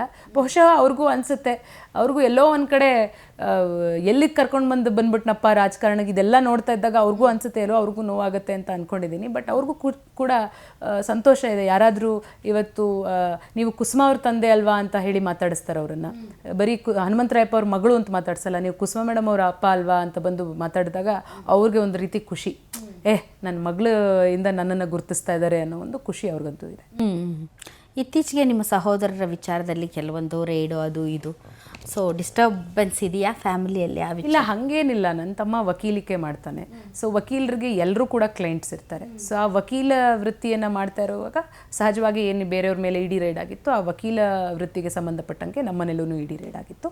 ಈಗ ಕೋರ್ಟಲ್ಲಿ ಕೂಡ ಸ್ಟೇ ಆರ್ಡರ್ ಸಿಕ್ಕಿದೆ. ಸೊ ವಕೀಲ ಆಗಿರೋದ್ರಿಂದ ಅವ್ರದ್ದು ವಿಚಾರಗಳನ್ನು ಏನು ಇದು ಮಾಡಬಾರ್ದು ಅಂತ ಹೇಳಿ ವಕೀಲಿಕೆ ವೃತ್ತಿಯಲ್ಲಿ ಬಂದಿದ್ದಾರೆ, ಬಂದು ಮುಗಿದಿದೆ. ಆ ಥರ ಏನು ಡಿಸ್ಟರ್ಬೆನ್ಸಸ್ ಎಲ್ಲ ಏನೂ ಇಲ್ಲ. All right madam, thank you very much. ತಾವು ಇಷ್ಟೊತ್ತು ಗ್ಯಾರಂಟಿ ನ್ಯೂಸ್ ಜೊತೆ ಮಾತಾಡಿದ್ರಿ. ನೋಡಿದ್ದಲ್ಲ ವೀಕ್ಷಕರೇ, ಕುಸುಮ ಅವರು ಏನು ಮಾಡ್ತಾ ಇದ್ದಾರೆ ಅಂತ ಅವ್ರಿಗೆ ಗೊತ್ತು. ಅವರ ಪ್ರತಿಯೊಂದು ಪದದಲ್ಲಿ, ಅವರ ಪ್ರತಿಯೊಂದು ಮಾತಿನಲ್ಲೂ ಕೂಡ ಅವರ ಕಾನ್ಫಿಡೆನ್ಸ್ ಅಷ್ಟರ ಮಟ್ಟಿಗೆ ಉಕ್ಕಿ ಹರಿತಾ ಇದೆ.